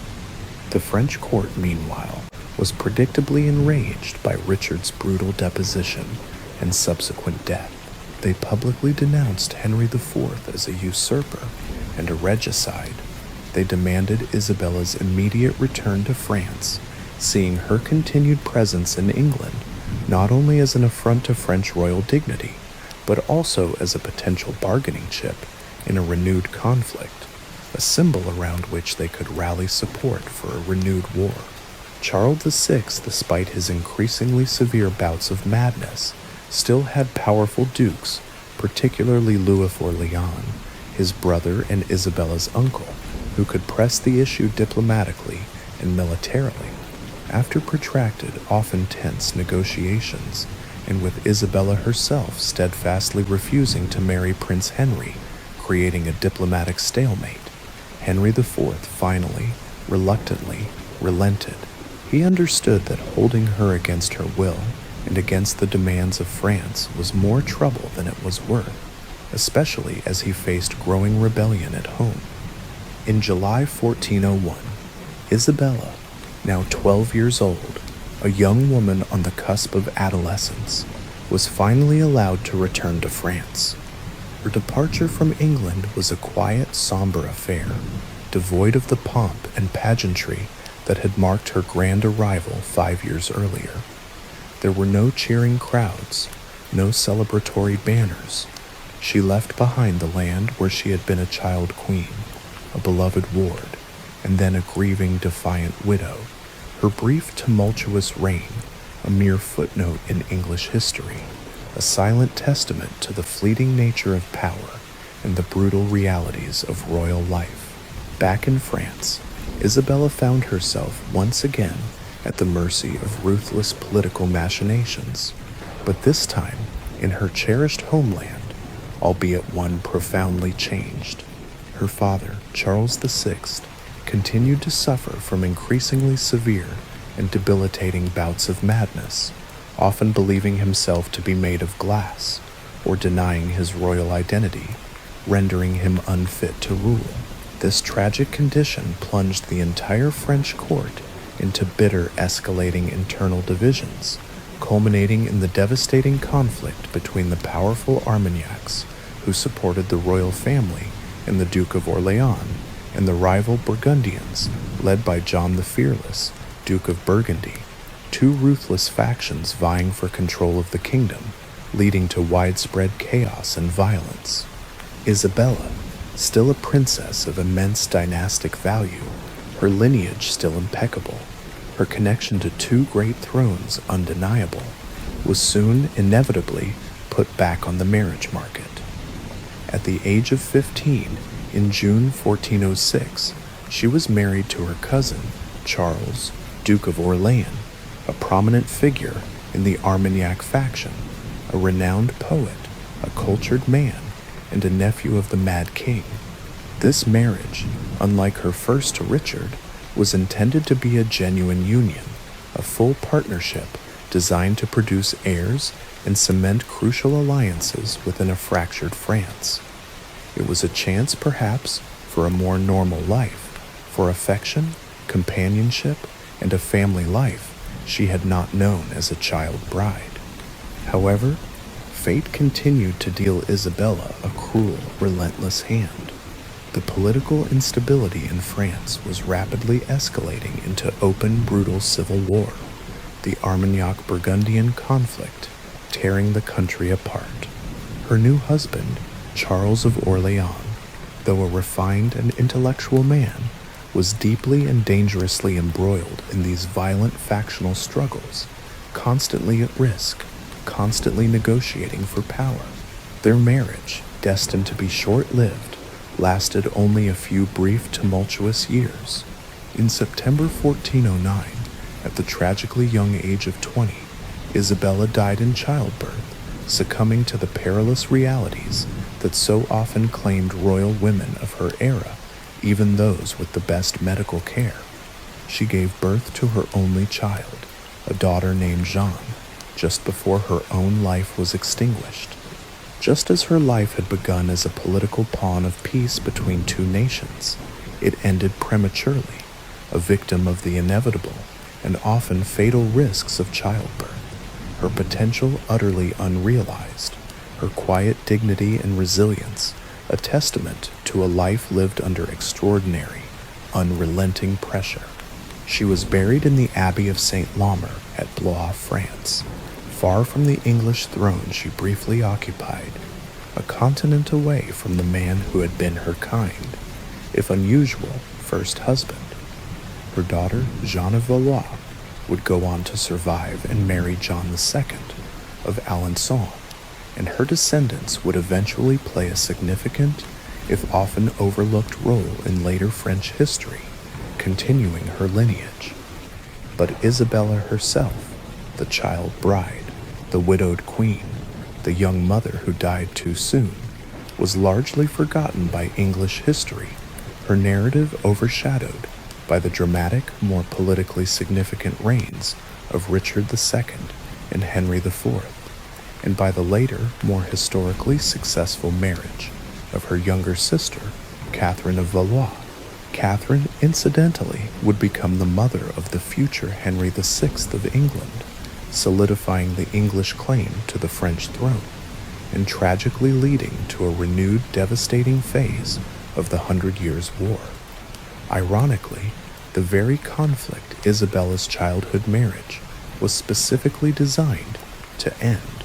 Her life was a sacrifice that ultimately failed in its grand political purpose, leaving her a footnote rather than a central celebrated character in the annals of history, a quiet tragedy lost amidst the clamor of kings and battles.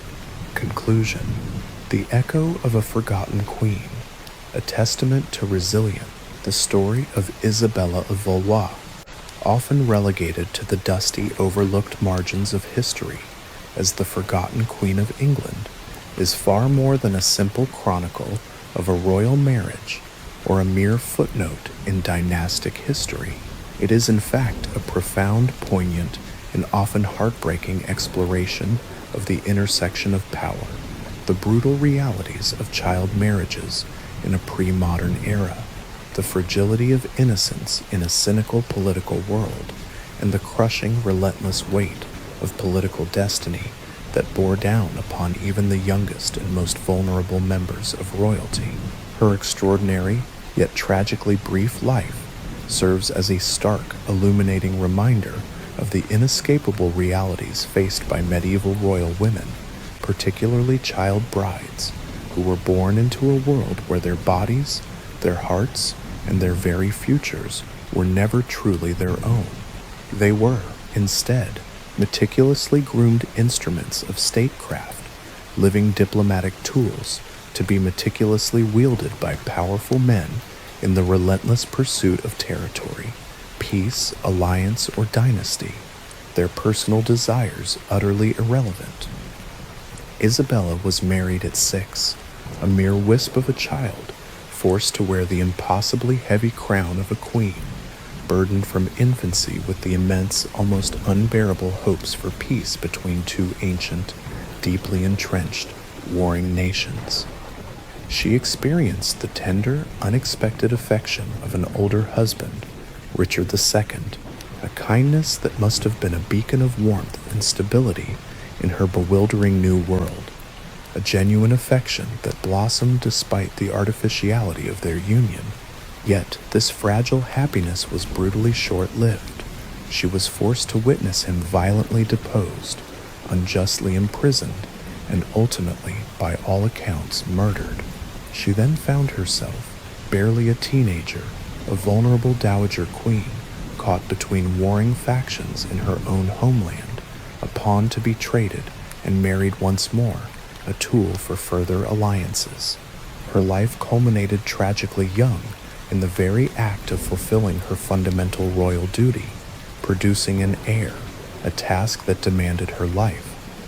Her brief, tumultuous reign as Queen of England, followed by her courageous, defiant refusal to marry Henry IV's son, an act of remarkable personal agency and moral fortitude for a girl of her age and status, especially when her life was essentially at the mercy of her captors, and her subsequent return to a France consumed by brutal civil war, culminating in her premature death in childbirth, all powerfully illustrate the profound personal cost of royal politics.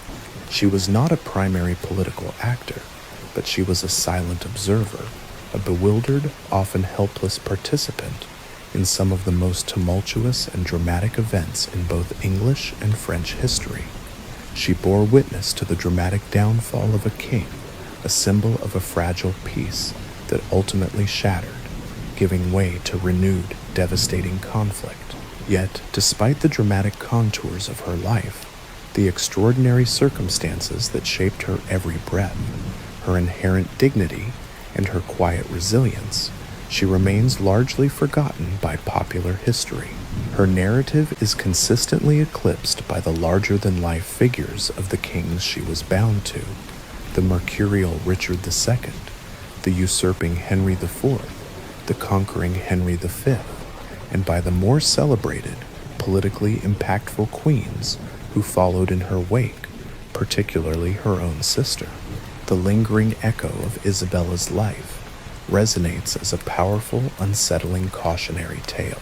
It challenges us as modern observers to look beyond the grand narratives of battles, treaties, and sweeping dynastic shifts, which often fill the pages of history books. Instead, it compels us to consider, with empathy and a profound sense of human connection, the often overlooked human cost, the personal tragedies, and the quiet, extraordinary resilience of those individuals, particularly women and children, whose lives were utterly shaped, often brutally, by forces far beyond their control, by decisions made by powerful men. Her story, though forgotten by many, despite its inherent drama and pathos, despite its poignant beauty and chilling realities, deserves to be remembered. It stands as a powerful testament to innocence thrust into the crucible of power, a life defined by relentless, unchosen duty, and the enduring strength of the human spirit in the face of overwhelming, profoundly difficult, and ultimately tragic circumstance. She was a child bride, a forgotten queen, but a woman whose quiet strength, whose brief moments of affection, and whose ultimate tragic fate left an indelible, if often overlooked, mark on the complex, often cruel tapestry of history. Hey guys, tonight we begin with something truly unsettling. A journey not into a historical period, but into a stark, unvarnished reality that will challenge every comfortable notion you hold about the past. We're talking about a time of rampant plagues, brutal public punishments that defied all concepts of human dignity, and a monotonous, barely edible gruel known simply as pottage. We're diving deep, unflinchingly, into what daily life was really like during the European Middle Ages, specifically focusing on the most challenging aspects of the period between the 12th and 14th centuries, the very cusp of the terrifying Black Death that would soon reshape the continent. Forget the romanticized, sugar-coated visions of noble knights in shining armor, grand feasts in towering, meticulously clean castles, and the idyllic, simple life often portrayed in Hollywood blockbusters or idealized historical fiction. Those are convenient, comforting fictions.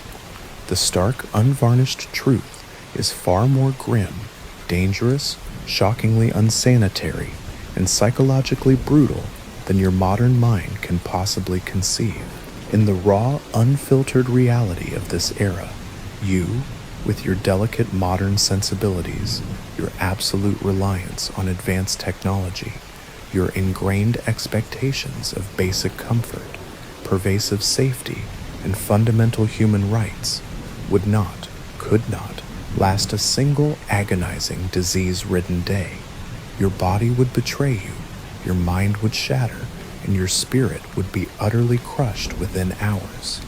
So, before you get too comfortable in your climate-controlled home, perhaps sipping on a filtered, ice-cold drink, surrounded by the comforting glow of your smart devices, take a moment to truly engage with this journey. If you genuinely enjoy peeling back the layers of sanitized history, confronting the raw, uncomfortable, yet utterly fascinating truths of our ancestors' precarious existence, and understanding the profound chasm that separates their world from ours, then please take a moment to interact. A simple like on this video and a subscription to the channel genuinely helps us continue to unearth and share these often forgotten, profoundly unsettling stories from the past. And as always, I'm genuinely curious to know where you're tuning in from tonight and what time it is for you. Drop a comment below and let me know. It's always fascinating to see who's joining us from across the globe on these harrowing historical explorations.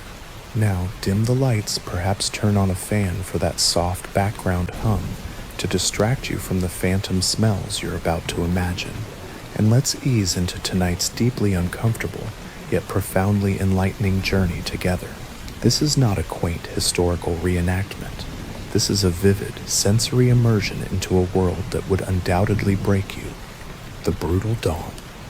Waking up in 1345 AD. A sensory assault. Congratulations.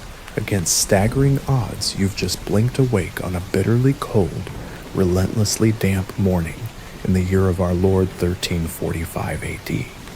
The good news, if you can call it that, you're alive. A small fleeting victory in a world where death is a constant, uninvited companion. The bad news? So are the fleas, the lice, the bed bugs, and possibly a few hungry rodents that have shared your sleeping space and perhaps even nibbled on your extremities during the long dark hours. Your bed is not the luxurious orthopedic mattress you're accustomed to. It's a crudely constructed wooden frame, often just a raised platform of logs, or more commonly, simply a designated pile on the packed earth floor. Upon this lies a half-rotted, perpetually damp and lumpy straw mattress. This mattress, mind you, hasn't been changed, cleaned, or refreshed in months, quite possibly over a year, accumulating layers of grime, human oils, sweat, and various bodily fluids. It's teeming with unseen insect life, smells distinctly of a barn floor, because in all likelihood, the hay used to stuff it was quite literally collected from a barn floor just a few months prior, and is a festering ecosystem unto itself. There's no luxurious memory foam, no ergonomically designed pillows to cradle your head, and definitely no soft, pristine Egyptian cotton sheets to caress your skin. Just a coarse, scratchy, heavy wool blanket, stiff with accumulated dirt, human effluvia, and whatever else has clung to it over countless nights, now weighing roughly as much as a small damp sheep. The sensation against your skin is abrasive, irritating, and utterly alien. You blink awake, not to the gentle glow of a digital alarm clock, the cheerful chirping of birds, or the soft rays of a sunrise filtering through a clean glass window. Instead, your senses are immediately assaulted by the rude, unyielding, clangorous reverberation of the church bell echoing from the distant village square. It's the ubiquitous medieval alarm clock, only infinitely louder, far less merciful, and utterly inescapable. Its booming resonates through the very mud and timber walls of your crude dwelling, a constant jarring reminder of time's relentless march and the church's omnipresent authority. Your home itself is a small single-room hut, crudely constructed from wattle and daub, a mixture of woven sticks and mud, clay, or rough-hewn, unsealed timber. It has one or two small, uneven openings serving as windows, which are almost certainly unglazed. These apertures are covered only by a piece of animal hide, a warped and cracked wooden shutter, or a flimsy piece of oilcloth, letting in more icy draft and dampness than actual light. The floor beneath your bare, calloused feet is packed earth, perpetually cold, uneven, often muddy from constant tracking, and frequently damp from the elements seeping in. There's no concept of insulated walls, watertight roofs, or even proper drainage. Rain and ground moisture seep in constantly, creating a perpetually clammy atmosphere. There's no running water, no electricity, no indoor plumbing, no central heating. The only consistent source of light, aside from the sun, when it deigns to appear from behind persistent cloud cover, is the flickering, smoky orange glow of an open hearth built directly on the floor in the center of the room.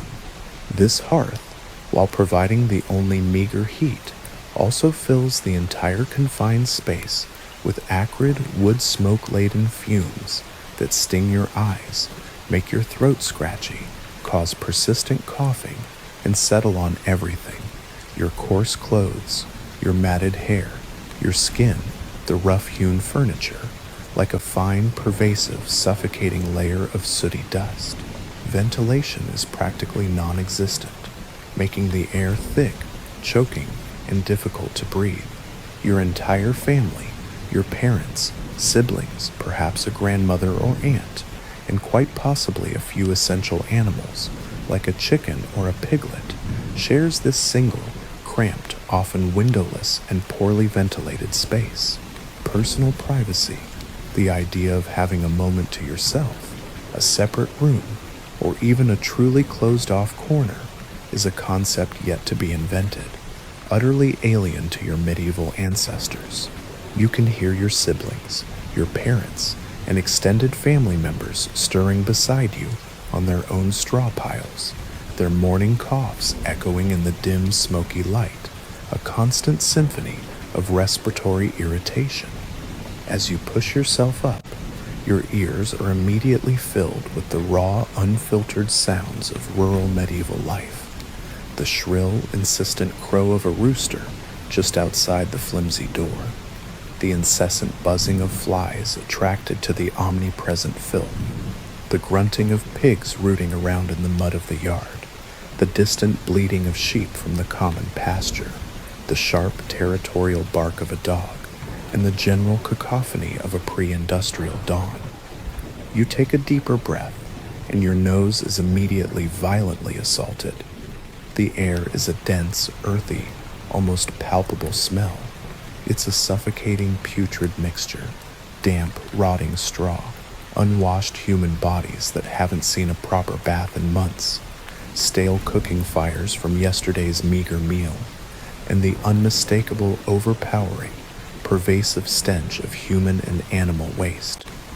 This smell, you quickly realize with a horrifying certainty, is not fleeting. It is a constant clinging companion in the Middle Ages.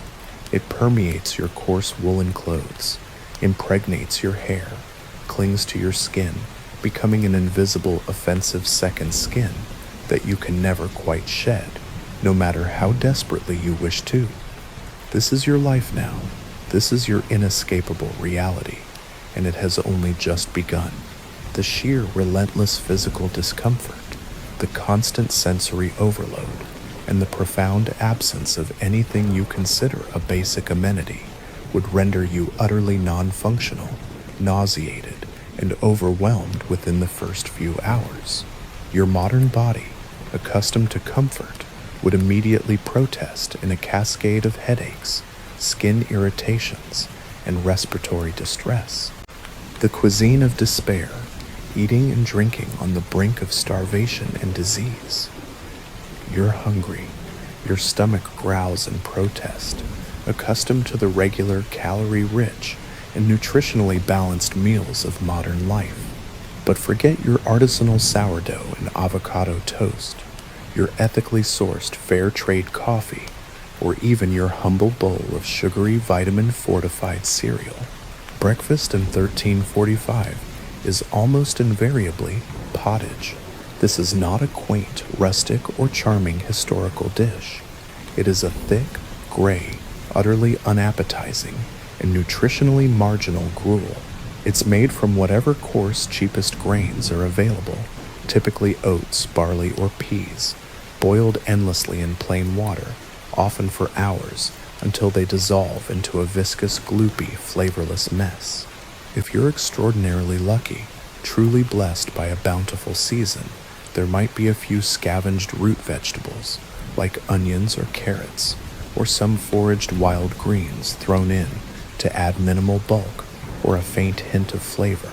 But more often than not, it's just grain and water, a bland, monotonous, and barely palatable sustenance. There's virtually no salt to speak of, as it was a precious commodity, no exotic spices, which were prohibitively expensive, reserved for the very rich, and definitely no sugar for that morning pick-me-up or a pleasant sweet taste.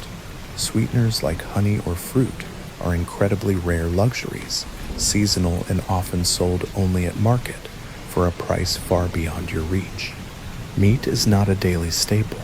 It is a rare, cherished luxury reserved for major feast days like Christmas or Easter, or after a particularly successful, infrequent hunt, and hunting on a lord's land could be a capital offense for a peasant.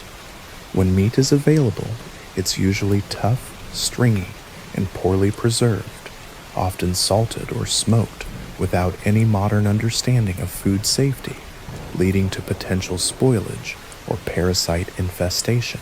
You eat what you grow when you can grow it, and when the harvest inevitably fails due to prolonged drought, devastating flood, rampant pests, or the ravages of war, you face the terrifying, immediate prospect of famine and mass starvation. This isn't just an unpleasant or restrictive diet. It's a constant, relentless act of bare-bones survival, designed purely for basic caloric intake, fueling a body perpetually on the brink of nutrient deficiency and debilitating weakness.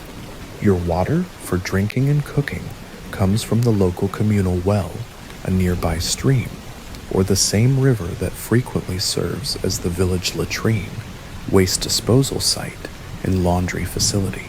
It is, almost without exception, a potent, virulent breeding ground for every bacteria, virus, and parasite known to mankind, and probably a few terrifying new ones yet to be discovered by modern science.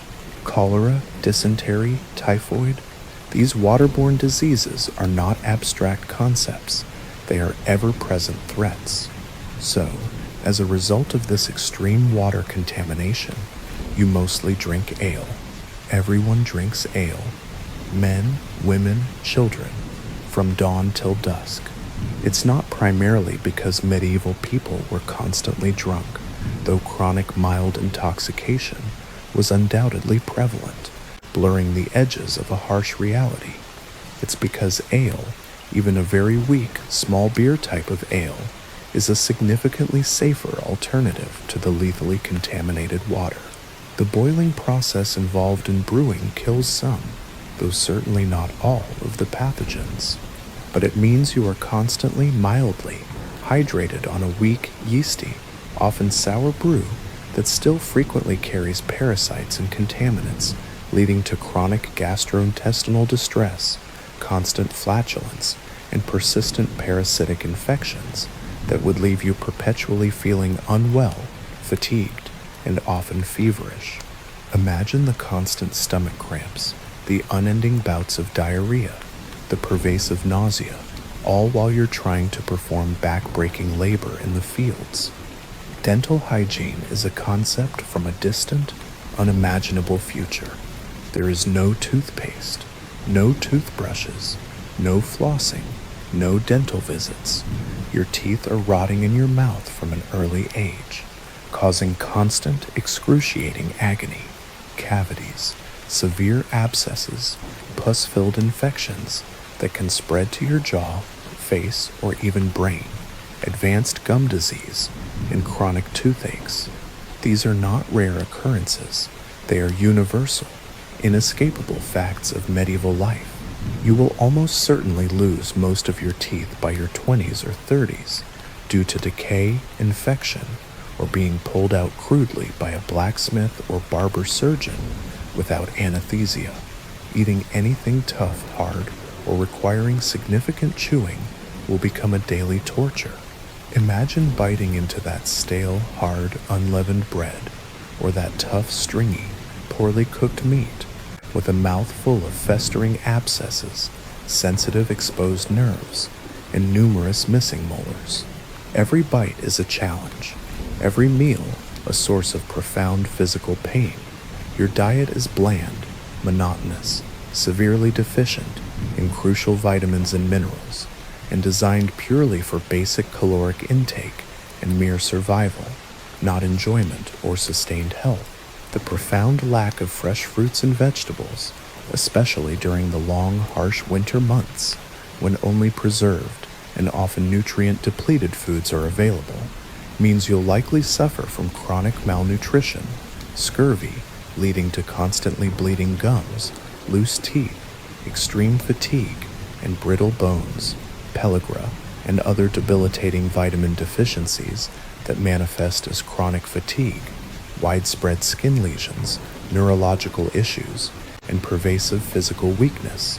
Every meal, every sip of drink is a gamble, a potential source of debilitating illness, a constant reminder that your body is a fragile vessel in a hostile, unforgiving world.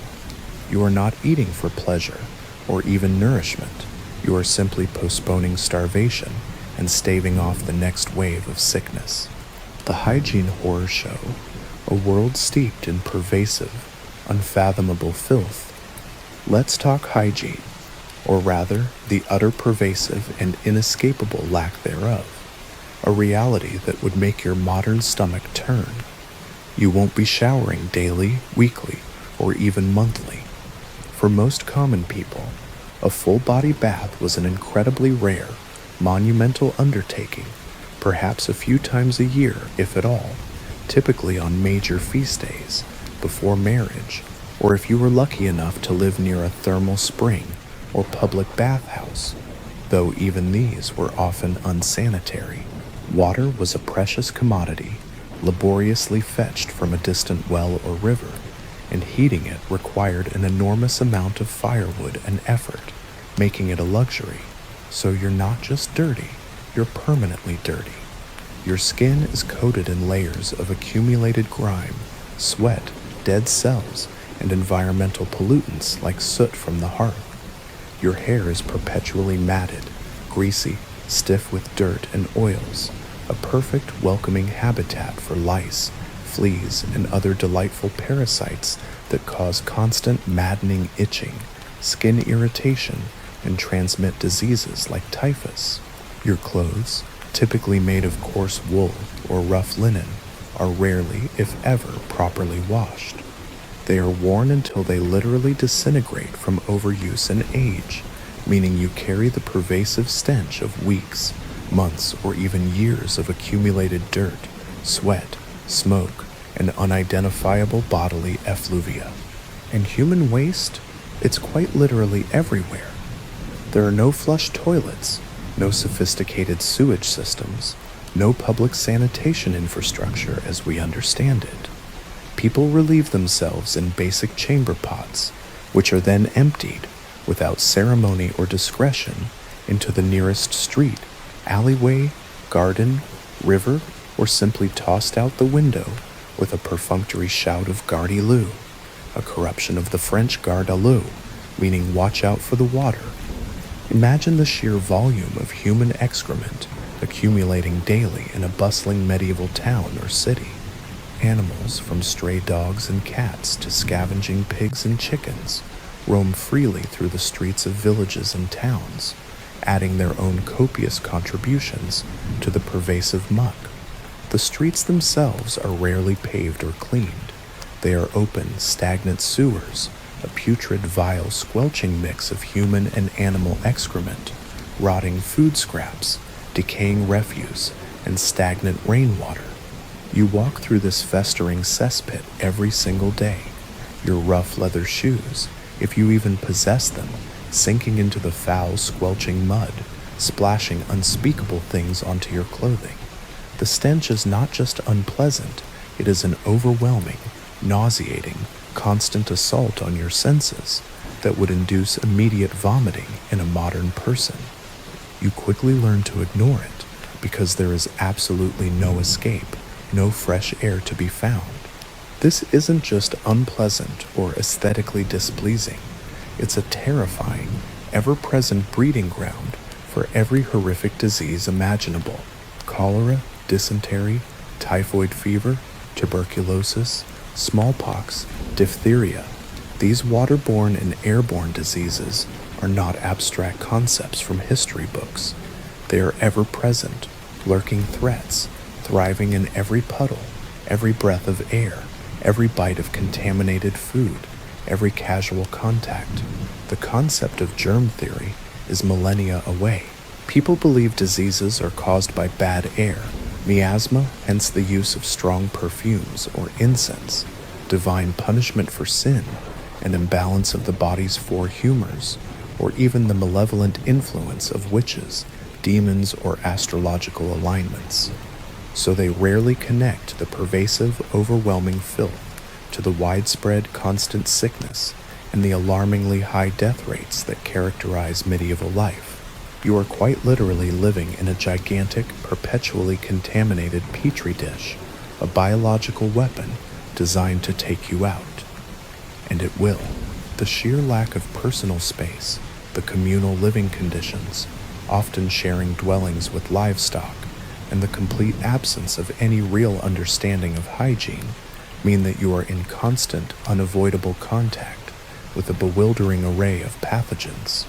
Your body, accustomed to antiseptic environments and regular bathing, would immediately rebel with skin rashes, infections, persistent itching, and chronic respiratory issues from the constant smoke and polluted air.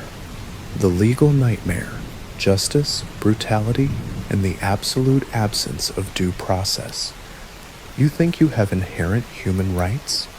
Forget the Magna Carta for a moment, as its protections primarily applied to a select group of powerful nobles, and definitely forget anything resembling modern due process, the presumption of innocence, or a fair trial by a truly impartial jury of your peers. In 1345, justice is swift, brutal, and often entirely arbitrary, meted out by a local feudal lord, a biased royal judge, or a corrupt local official with absolute power. If you're accused of a crime, especially by someone with more power, wealth, or status than you, you're almost always considered guilty until proven innocent. And proving your innocence is not a matter of presenting evidence, cross-examining witnesses, or arguing your case. It is often a terrifying matter of surviving excruciating torture or a barbaric, religiously sanctioned ordeal. Imagine the ordeal by hot iron. You are led to the church or town square, your bare hand inspected for any trickery. You are then forced to grasp a red-hot iron bar, freshly removed from a roaring fire, with your bare flesh. You must walk 3 paces, a distance often measured precisely by the presiding priest or Lord's agent, and then your scorched, blistering, agonizingly burned hand is tightly bandaged and sealed. After 3 agonizing days, during which you endure unimaginable pain and sleepless nights, the bandage is ceremonially removed. If the wound miraculously appears to be healing cleanly, without significant infection, festering pus, or noticeable putrefaction, you are declared innocent, for it is believed that God has intervened to protect the righteous, a divine miracle. However, if it's festering, oozing pus, or looking putrid, which, without any form of antiseptic or sterile dressing, it almost certainly would be, you are unequivocally declared guilty, your suffering interpreted as God's judgment. Or consider the ordeal by cold water. You are led to a local pond, river, or large body of water. Your limbs are bound tightly, typically your right hand to your left foot, and your left hand to your right foot, rendering you immobile.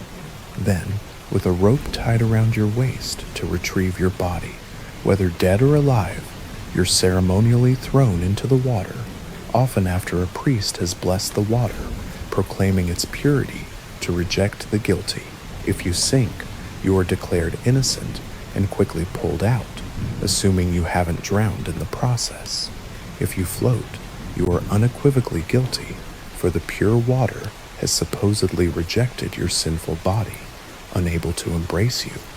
These aren't trials in any sense of the word.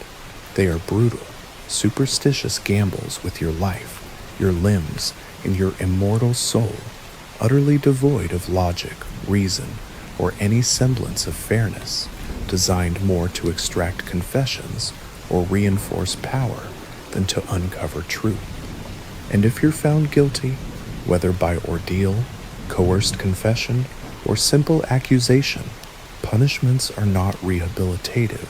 They are primarily public spectacles designed to terrify the populace into submission and to deter future crime through gruesome example, whipping, often to the point of severe laceration and unconsciousness, branding, typically on the face, forehead, or hand, a permanent, disfiguring mark of shame that identifies you as a criminal for life, gruesome mutilation, cutting off hands for theft, ears for perjury or slander, noses for more severe moral or legal offenses like adultery or rebellion, public humiliation in the stocks or pillory, where you are chained and exposed to ridicule, verbal abuse, and physical assault from a jeering crowd throwing rotten food, stones, or even human waste, or even swift public hanging for surprisingly minor offenses like poaching on a lord's land,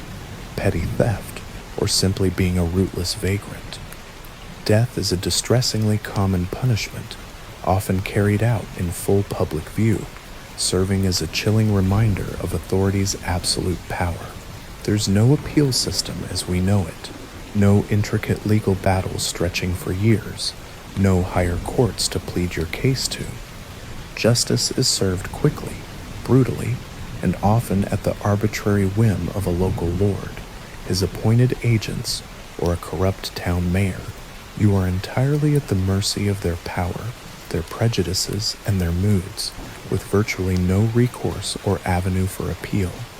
The rule of law, The concept of individual rights, or the protection from cruel and unusual punishment as we understand them today, simply do not exist for the common person.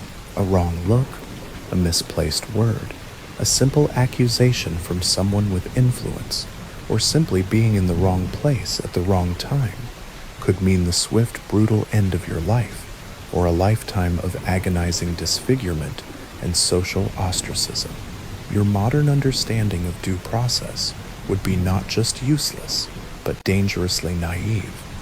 The medical misery, when sickness meant certain agonizing suffering. Got a pounding headache that splits your skull? A searing fever that makes your body convulse? A broken leg from a fall while plowing that leaves the bone protruding from your skin? Good luck. Medieval medicine is a terrifying, ineffective, and often lethal blend of religious superstition, ancient and often grossly misinterpreted text from Greek and Roman physicians like Hippocrates and Galen, and a heavy, almost obsessive reliance on barbaric procedures like bloodletting, purging, and bizarre herbal concoctions that could be as poisonous as they were ineffective. Doctors, if you can even find or afford one, and most peasants cannot, relying instead on local healers, wise women or monks, know absolutely nothing about germs, viruses, bacteria, or modern human anatomy. Their understanding of the human body is rudimentary at best, often based on crude dissections of animals or even incorrect assumptions. They believe illness is caused primarily by an imbalance of the four bodily humors: blood, phlegm, yellow bile, and black bile, or by divine punishment for sin, the presence of bad air, miasma, or malevolent astrological influences. So, their remedies are often more harmful, excruciating, and lethal than the original disease itself. The most common, almost universal, and arguably most dangerous cure for nearly anything that ails you: bloodletting. Whether you have a fever, a cough, or a broken arm, a barber surgeon, who is usually also the village barber, will cut a vein and drain your blood into a bowl, believing it will restore the balance of humors and expel the disease. This practice, often done indiscriminately, frequently weakens you further, exacerbates your original illness, or, more terrifyingly, leads to fatal infection from unsterilized instruments and open wounds, often leading to sepsis and agonizing death. Need surgery? It's performed without any effective anesthesia, perhaps a swig of potent ale, a dose of crude opium or mandrake if you're very lucky, or a blunt force trauma to the head to render you unconscious, but often nothing at all, without antiseptics, so infection is virtually guaranteed, and with crude, unsterilized, often rusty tools that have likely been used on countless other sick or dying patients.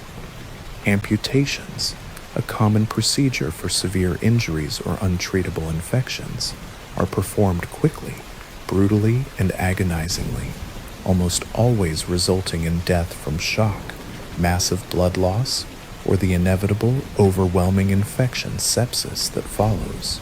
Setting a broken bone is a painful, inexact guesswork, often leading to improper healing, chronic pain, permanent deformity, or debilitating limp. Pain management is rudimentary at best. There are no pharmaceutical painkillers as we know them, just a few natural opiates, herbal sedatives, or distracting counter-irritants that offer minimal temporary relief.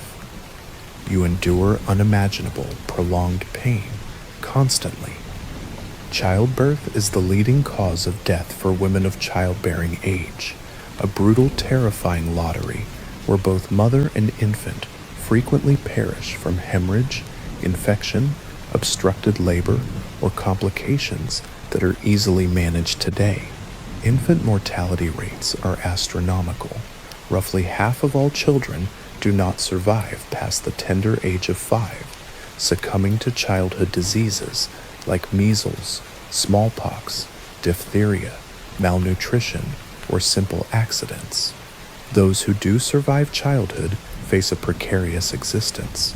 Life expectancy is tragically brutally short, averaging around 30 to 35 years for those who make it past infancy, often cut short by a simple infection, like a common cold turning into fatal pneumonia, a bad harvest leading to starvation, or a minor injury that would be easily treatable today. There are no vaccines to prevent deadly diseases, no antibiotics to cure bacterial infections, no understanding of epidemiology or public health, and no widespread understanding of nutrition. When the Black Death arrives just a few years after 1345, it will decimate half the population of Europe, some regions losing up to 70 to 80% of their inhabitants, and medieval doctors will be utterly powerless, resorting to bizarre rituals, prayers, flagellation, self-punishment to appease God, or wearing grotesque bird-like masks filled with aromatic herbs to ward off the bad air. You are a biological entity at the complete mercy of an indifferent microscopic world, with absolutely no defense against the unseen killers that surround you. Every sniffle, every minor cut, every stomachache is a potential death sentence, turning your body into a constant battleground you are destined to lose. Your modern immune system, accustomed to a relatively sterile world, would be utterly overwhelmed. The psychological toll, fear, superstition, and the absence of hope and freedom.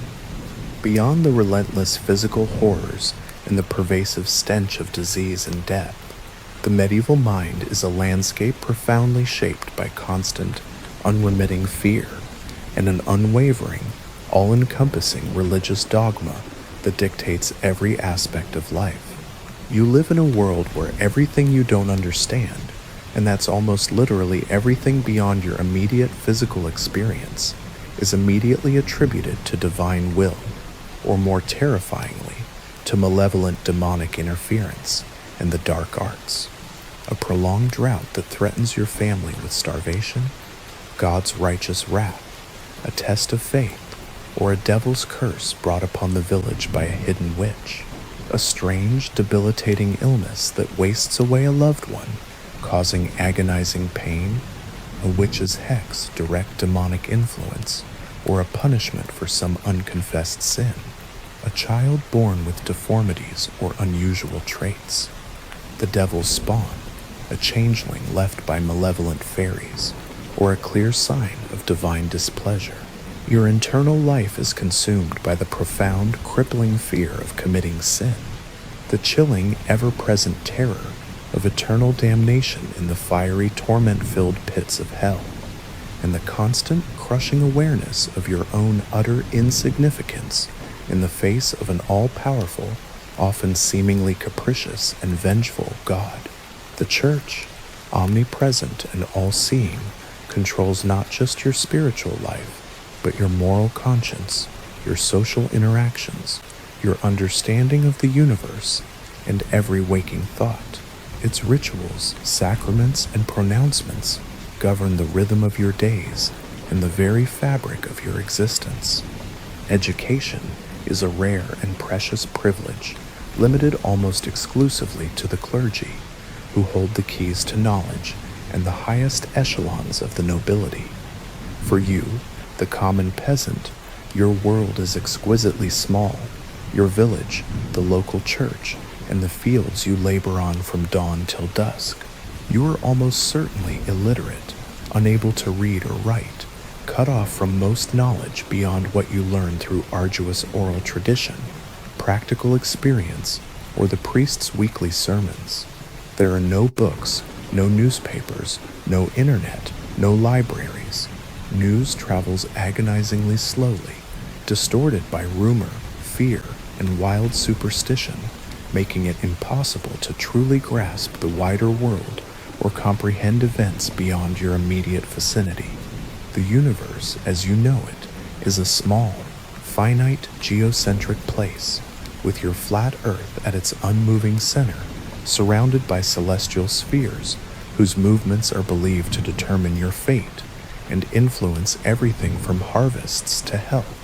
Beyond your familiar village boundaries, vast, terrifying unknowns exist, populated not just by real brigands, wild animals, and hostile foreigners who speak incomprehensible tongues, but by imagined monsters, mythical beasts, and the concept of individual agency, of shaping your own destiny, of pursuing personal happiness or self-fulfillment, is almost non-existent. Your fate is determined by your birthright, serf or free peasant, by the arbitrary whims of your feudal lord, by the dictates of the all-powerful church, and by the inscrutable, often cruel will of God. Hope, as we understand it, the belief in progress, in a better future attainable through individual effort and societal improvement, is a rare and profoundly dangerous luxury. You live for sheer physical survival, for the promise of a better afterlife, a spiritual reward for earthly suffering and piety, and for the simple, grueling continuation of your family line, tilling the same land as your ancestors. There's no self-help literature, no modern therapy, no understanding of mental health beyond demonic possession, spiritual affliction, or moral weakness. Depression, anxiety, chronic trauma, PTSD, clinical madness, these are not recognized conditions, but rather signs of character flaws, deep sin, or a direct, terrifying test from God. You endure your profound suffering in silence, your internal struggles, a solitary spiritual battle, a testament to your piety, or perhaps a sign of your damnation. This is a world designed not just to break you physically, but spiritually and mentally, leaving you a shadow, a mere shell of your modern, psychologically complex and resilient self. The constant, looming threat of famine, the unpredictable brutality of war, the relentless onslaught of incurable disease, and the existential terror of eternal spiritual damnation create an ever-present crushing weight on your soul, making every day a profound exercise in psychological endurance that would quickly lead to overwhelming anxiety, paranoia, and a profound sense of hopelessness for anyone with a modern mindset. The social trap. No mobility, no choices, no escape. Finally, let's address the rigid, suffocating, and utterly inescapable social structure you're trapped within. You are a peasant. You are born a peasant, and with almost absolute certainty, you will die a peasant, probably within a few miles of where you were born. There is virtually no social mobility. Your life, your labor, your future, and your very identity are entirely dictated by the feudal system, a rigid, unchanging, and deeply entrenched hierarchy where you are inextricably tied to the land and to your feudal lord. You are not a free agent. You are, in essence, a component of the manor, bound to the soil. You owe him unquestioning loyalty, arduous physical labor, often several days a week on his demesne lands, in addition to working your own small strips, and a significant portion of your meager harvest, often a third or more of your yield, plus other various taxes and fees, such as payments for using the Lord's mill or oven.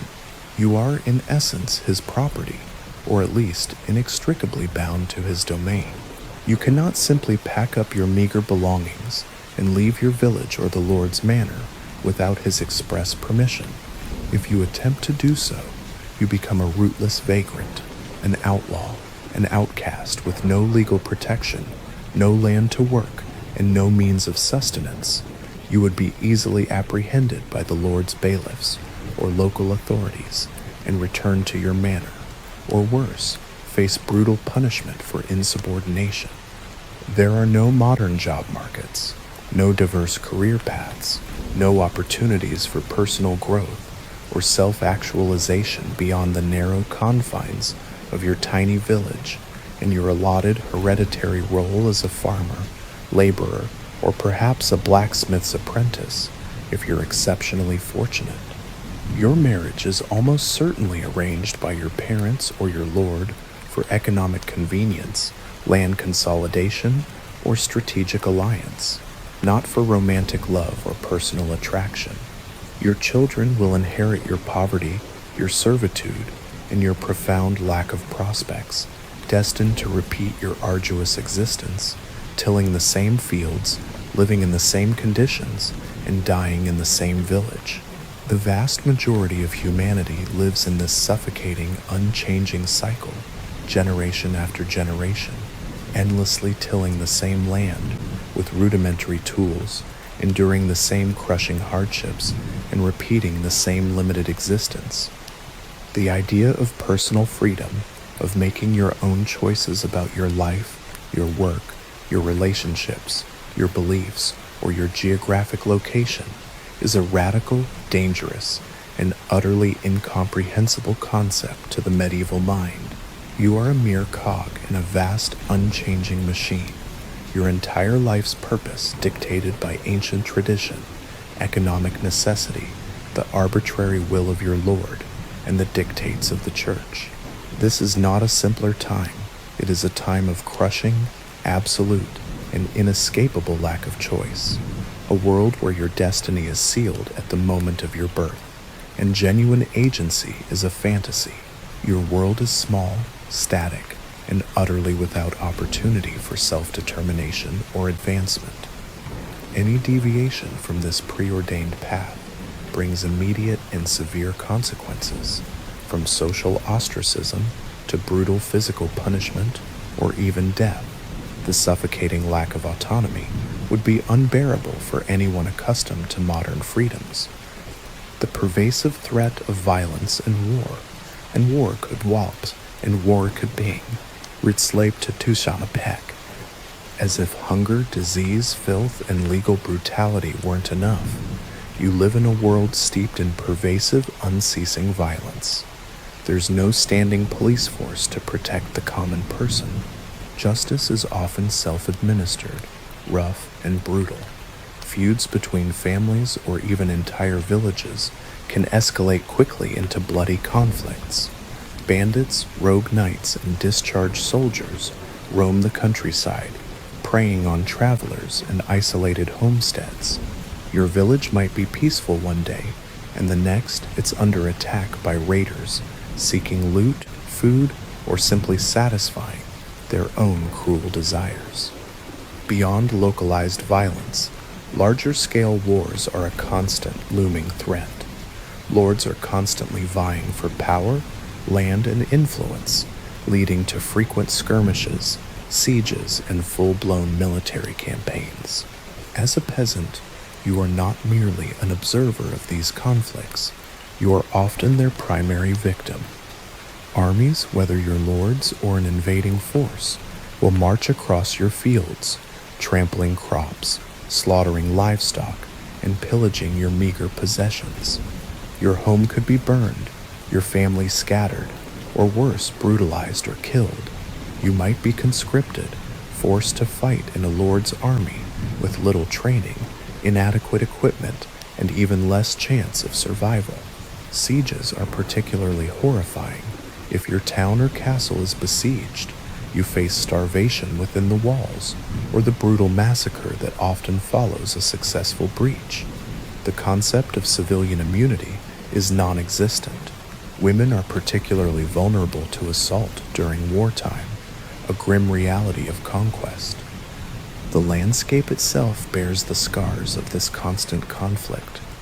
Ruined castles, burned-out villages, and uncultivated fields are grim monuments to past violence, serving as a constant reminder that at any moment your entire existence could be shattered by the arrival of a hostile force. There's no 911, no National Guard, no international intervention. Your only protection is the strength of your village, the sometimes dubious protection of your lord's castle, or your own ability to hide and escape. The psychological burden of this constant insecurity, the knowledge that your life and livelihood could be violently extinguished at any moment, by forces entirely beyond your control would be utterly terrifying. Every distant sound, every plume of smoke on the horizon, every unfamiliar face passing through your village would spark paralyzing fear. Lack of privacy and constant surveilling. In the medieval world, the concept of personal privacy as we know it simply doesn't exist. Your life is an open book, under constant scrutiny from multiple angles. Within your own home, as discussed, you share a single cramped room with your entire family, and often livestock. There are no private bedrooms, no closed doors, no moments of solitude. Every conversation, every action, every bodily function is observed, overheard, and commented upon. Beyond your dwelling, your life is equally public. As a peasant, your work is communal. You labor in the open fields, side by side with your neighbors. Your every action, from the efficiency of your plowing to the piety of your prayers, is observed by your peers, your village elders, the Lord's bailiff, and the ever-watchful eye of the church. Gossip is rampant and powerful, capable of destroying reputations and sparking accusations. The church, in particular, exerted immense social and moral control. Confession was mandatory, meaning your sins, your deepest fears, and your personal struggles were laid bare before a priest. The concept of sin extended to almost every aspect of life, especially sexuality, which was often policed with astonishing intrusiveness, as you might recall from our previous discussions on medieval sexual practices. Marriages required public declarations, and consummation could even involve witnesses, as was the case for the bedding ceremony. Any deviation from societal norms, any perceived transgression against religious or secular law, would quickly become public knowledge, leading to ostracism, ridicule, or more severe punishment. Your personal identity is subsumed by your communal identity. You are defined by your family, your village, your role in society. There is no anonymity, no escape from the watchful eyes of your community and your superiors. This constant lack of privacy, the inability to truly be alone, to think private thoughts without the implicit understanding that they could be revealed or judged, would be profoundly suffocating and psychologically exhausting for anyone accustomed to modern individualism and personal space. You would live under perpetual pressure to conform, to act correctly, knowing that your survival depended on your adherence to an unforgiving social script. Superstition and ignorance of the natural world. Your understanding of the natural world is not based on science, but on an intricate web of superstition, folk wisdom, and religious dogma. Every unexplained phenomenon, from a sudden illness to a poor harvest, is attributed to supernatural causes. Thunder is God's wrath. Eclipses are omens. Strange lights in the sky are portents of disaster. You live in a world populated by fairies, goblins, witches, and demons, all lurking just beyond the veil of reality, ready to influence your life for good or ill. This isn't quaint folklore. It's a deeply ingrained belief system that profoundly affects your daily decisions. You avoid certain paths at night, perform rituals to ward off evil spirits, carry charms for protection, and constantly seek the blessing of the church to protect you from the unseen forces that could destroy your crops, sicken your family, or damn your soul. Illnesses are not caused by germs, but by malevolent spirits entering the body, or by the curse of a jealous neighbor. Cures involve strange concoctions, prayers, pilgrimages, or even exorcisms, rather than effective medicine. Your lack of scientific understanding extends to basic phenomena. You don't understand how weather works, why crops fail, or the true causes of disease. This profound ignorance coupled with the constant threat of the unknown, fosters a deep-seated paranoia and fear. Every misfortune is a sign, every strange occurrence a potential threat. The world is not a predictable system of cause and effect. It is a chaotic, mysterious place, governed by unseen forces that must be constantly appeased or feared. This would be a crippling psychological burden for a modern rational mind, constantly seeking logical explanations in a world that offers none, leaving you feeling helpless and perpetually afraid. Travel and communication, isolation and danger. Need to visit a neighboring village or a distant market town? Prepare for an arduous, dangerous, and time-consuming journey. There are no paved roads, no cars, no trains, no planes. Travel is undertaken on foot, by slow ox cart, or, if you're wealthy, on horseback. Roads are often little more than muddy tracks, deeply rutted, unmaintained, and easily rendered impassable by rain or snow. Bridges are few and often in disrepair. Journeys that take minutes or hours today would take days or weeks in the medieval period. A journey of just 50 miles could easily consume a week of your life, depending on the terrain and weather, and every journey is fraught with peril. Bandits, wolves, and dangerous weather are constant threats. You could become lost, succumb to exposure, or fall victim to an ambush. There are no roadside inns with guaranteed safety, no emergency services, no maps as we understand them. Navigation relies on local knowledge, landmarks, and the sun. Communication is equally primitive and slow. There's no postal service, no telephones, no internet. News travels by word of mouth, carried by travelers, merchants, or church officials. Rumors abound, and accurate information is rare. A major event happening just 100 miles away could take weeks or months to reach your village, if it ever does, and it will be distorted through countless retellings. This profound isolation means your world is incredibly small. Your knowledge is limited to your immediate surroundings, and opportunities to learn about or experience anything beyond your village are almost non-existent. The lack of connectivity, the sheer effort required for any form of communication or travel, would be profoundly frustrating and confining for a modern individual accustomed to instant global access. Your world would shrink to the size of your manor, your entire existence dictated by its narrow horizons. The all-encompassing power of the church. While we've touched upon it, the true, all-encompassing power of the church in medieval life demands its own focus.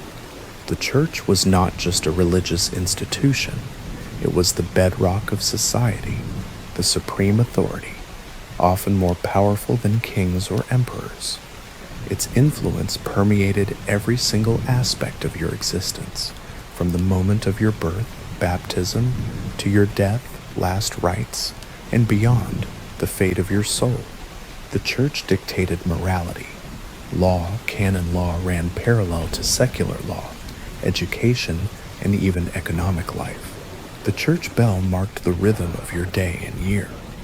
Your village priest was often the most educated person you knew, the interpreter of God's word, and the gatekeeper to salvation.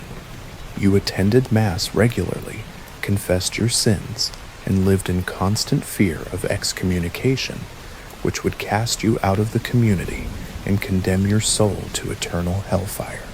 The church owned vast tracts of land, collected tithes, a mandatory 10% of your produce or income, and wielded immense political power. It was responsible for spiritual guidance, but also for enforcing orthodoxy. Heresy was a capital crime, and any questioning of church doctrine was met with brutal suppression. The church controlled what you believed, how you behaved, and what you could hope for in the afterlife.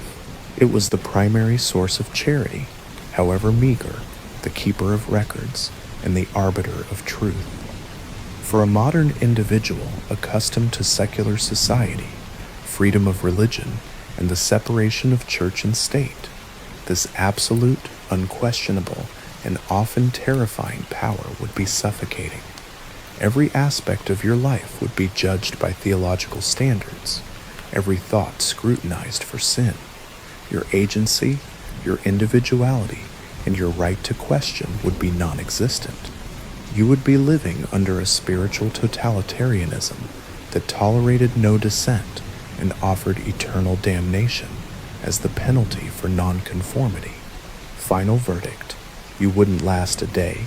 You wouldn't last a day.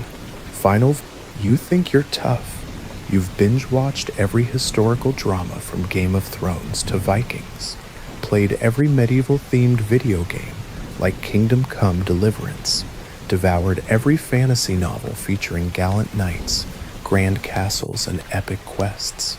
You've seen the soaring cathedrals, the bustling and sanitized marketplaces, and the valiant warriors in shining armor. And deep down you've thought to yourself, a simpler time, a more authentic existence. I could totally survive that, but you are catastrophically, dangerously, profoundly wrong.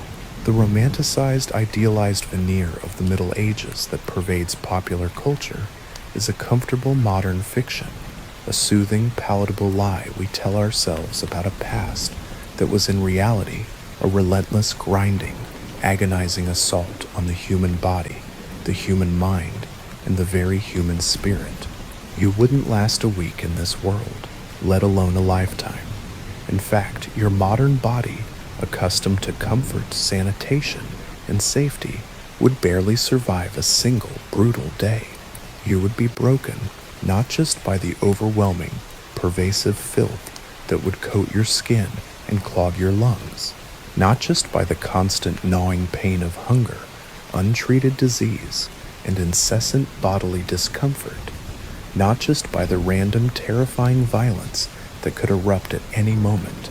You would be shattered, fundamentally and irrevocably, by the crushing, absolute, and inescapable despair of a world that is not just different from yours in terms of technology, social norms, or political structures, but operates on an entirely different plane of existence, with fundamentally alien concepts of life, death, morality, purpose, and even reality itself. The past is not just a different time, it is a different planet entirely.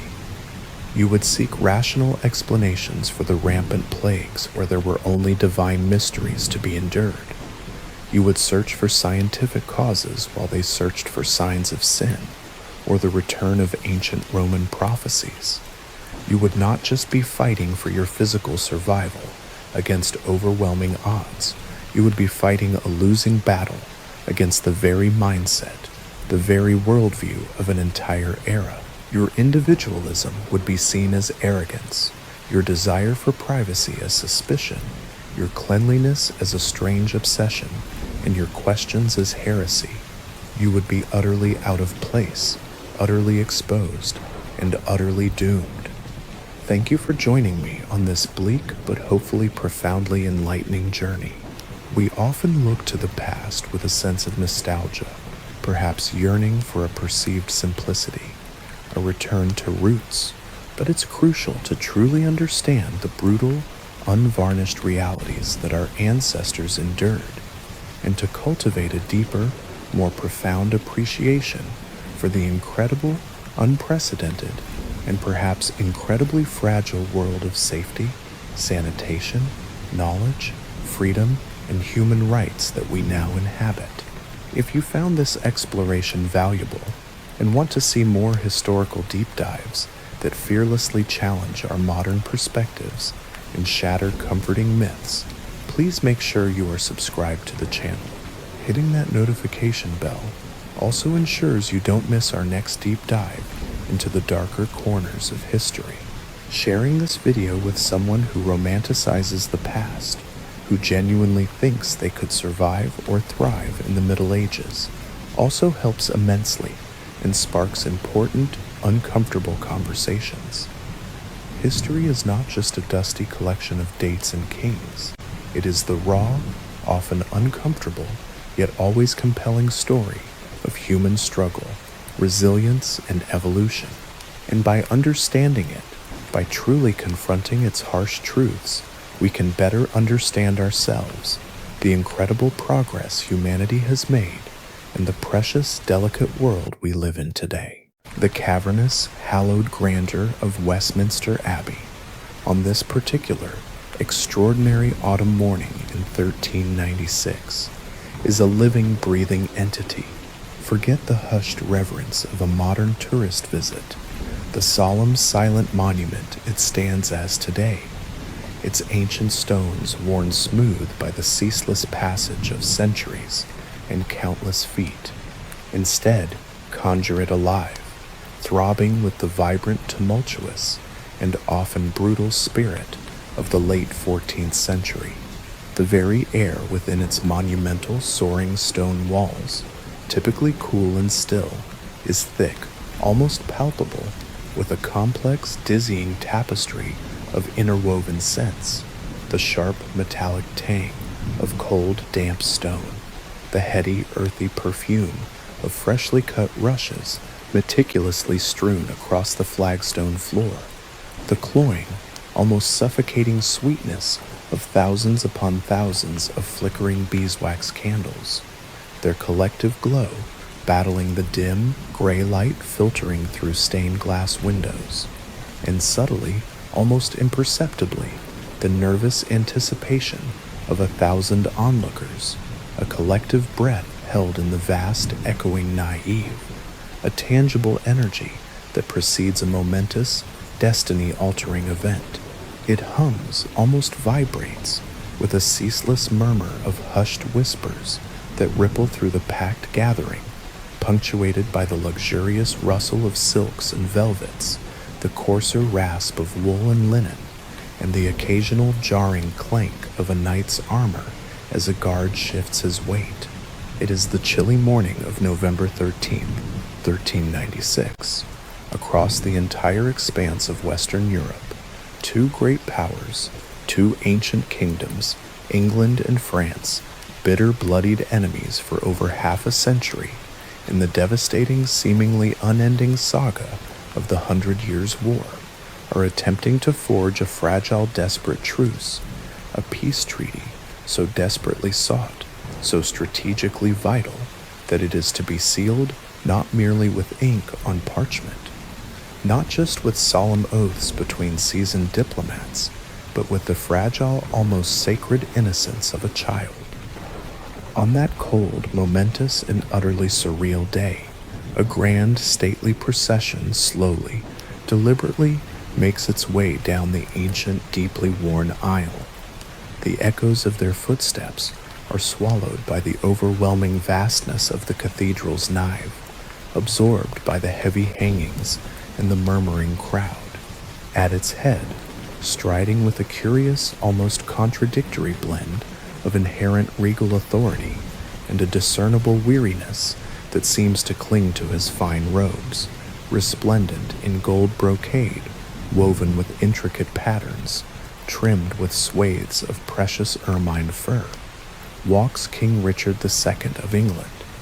He is a man of 29 years, perhaps slightly shorter than one might expect for a reigning monarch, but possessing an undeniable, almost magnetic presence, a reputation for both profound artistic sensitivity and a famously mercurial, often volatile, temper. His eyes, a piercing, almost startling shade of blue, perhaps betray a flicker of distant sorrow, a shadow of the immense weight of a crown he inherited as a mere boy, a life already defined by both immense expectations and profound personal tragedy. He moves with a deliberate, almost ceremonial pace, his gaze fixed straight ahead, betraying little of his inner thoughts. But who walks beside him, or rather, whose tiny, delicate hand is almost entirely lost within his larger gloved one, her small figure barely reaching his waist? It is a little girl, diminutive for her age, her slender frame almost entirely swallowed, completely lost beneath the voluminous, heavy, richly embroidered robes of white and gold, specially fashioned for this momentous day. Her gown is adorned with the intricate symbols of both the English and French royal houses, the three lions of England, the fleur-de-lis of France, intertwined in a forced symbolic unity. Her face, framed by a delicate linen coif and a veil of fine silk, is small, unlined by worry, yet her expression is one of profound vulnerability. Her eyes, wide with a mixture of childlike wonder, perhaps a nascent fear, and certainly a deep, innocent bewilderment, nervously take in the overwhelming vastness of the cathedral, the dizzying height of its vaulted ceilings, the blur of unfamiliar, often stern or calculating faces,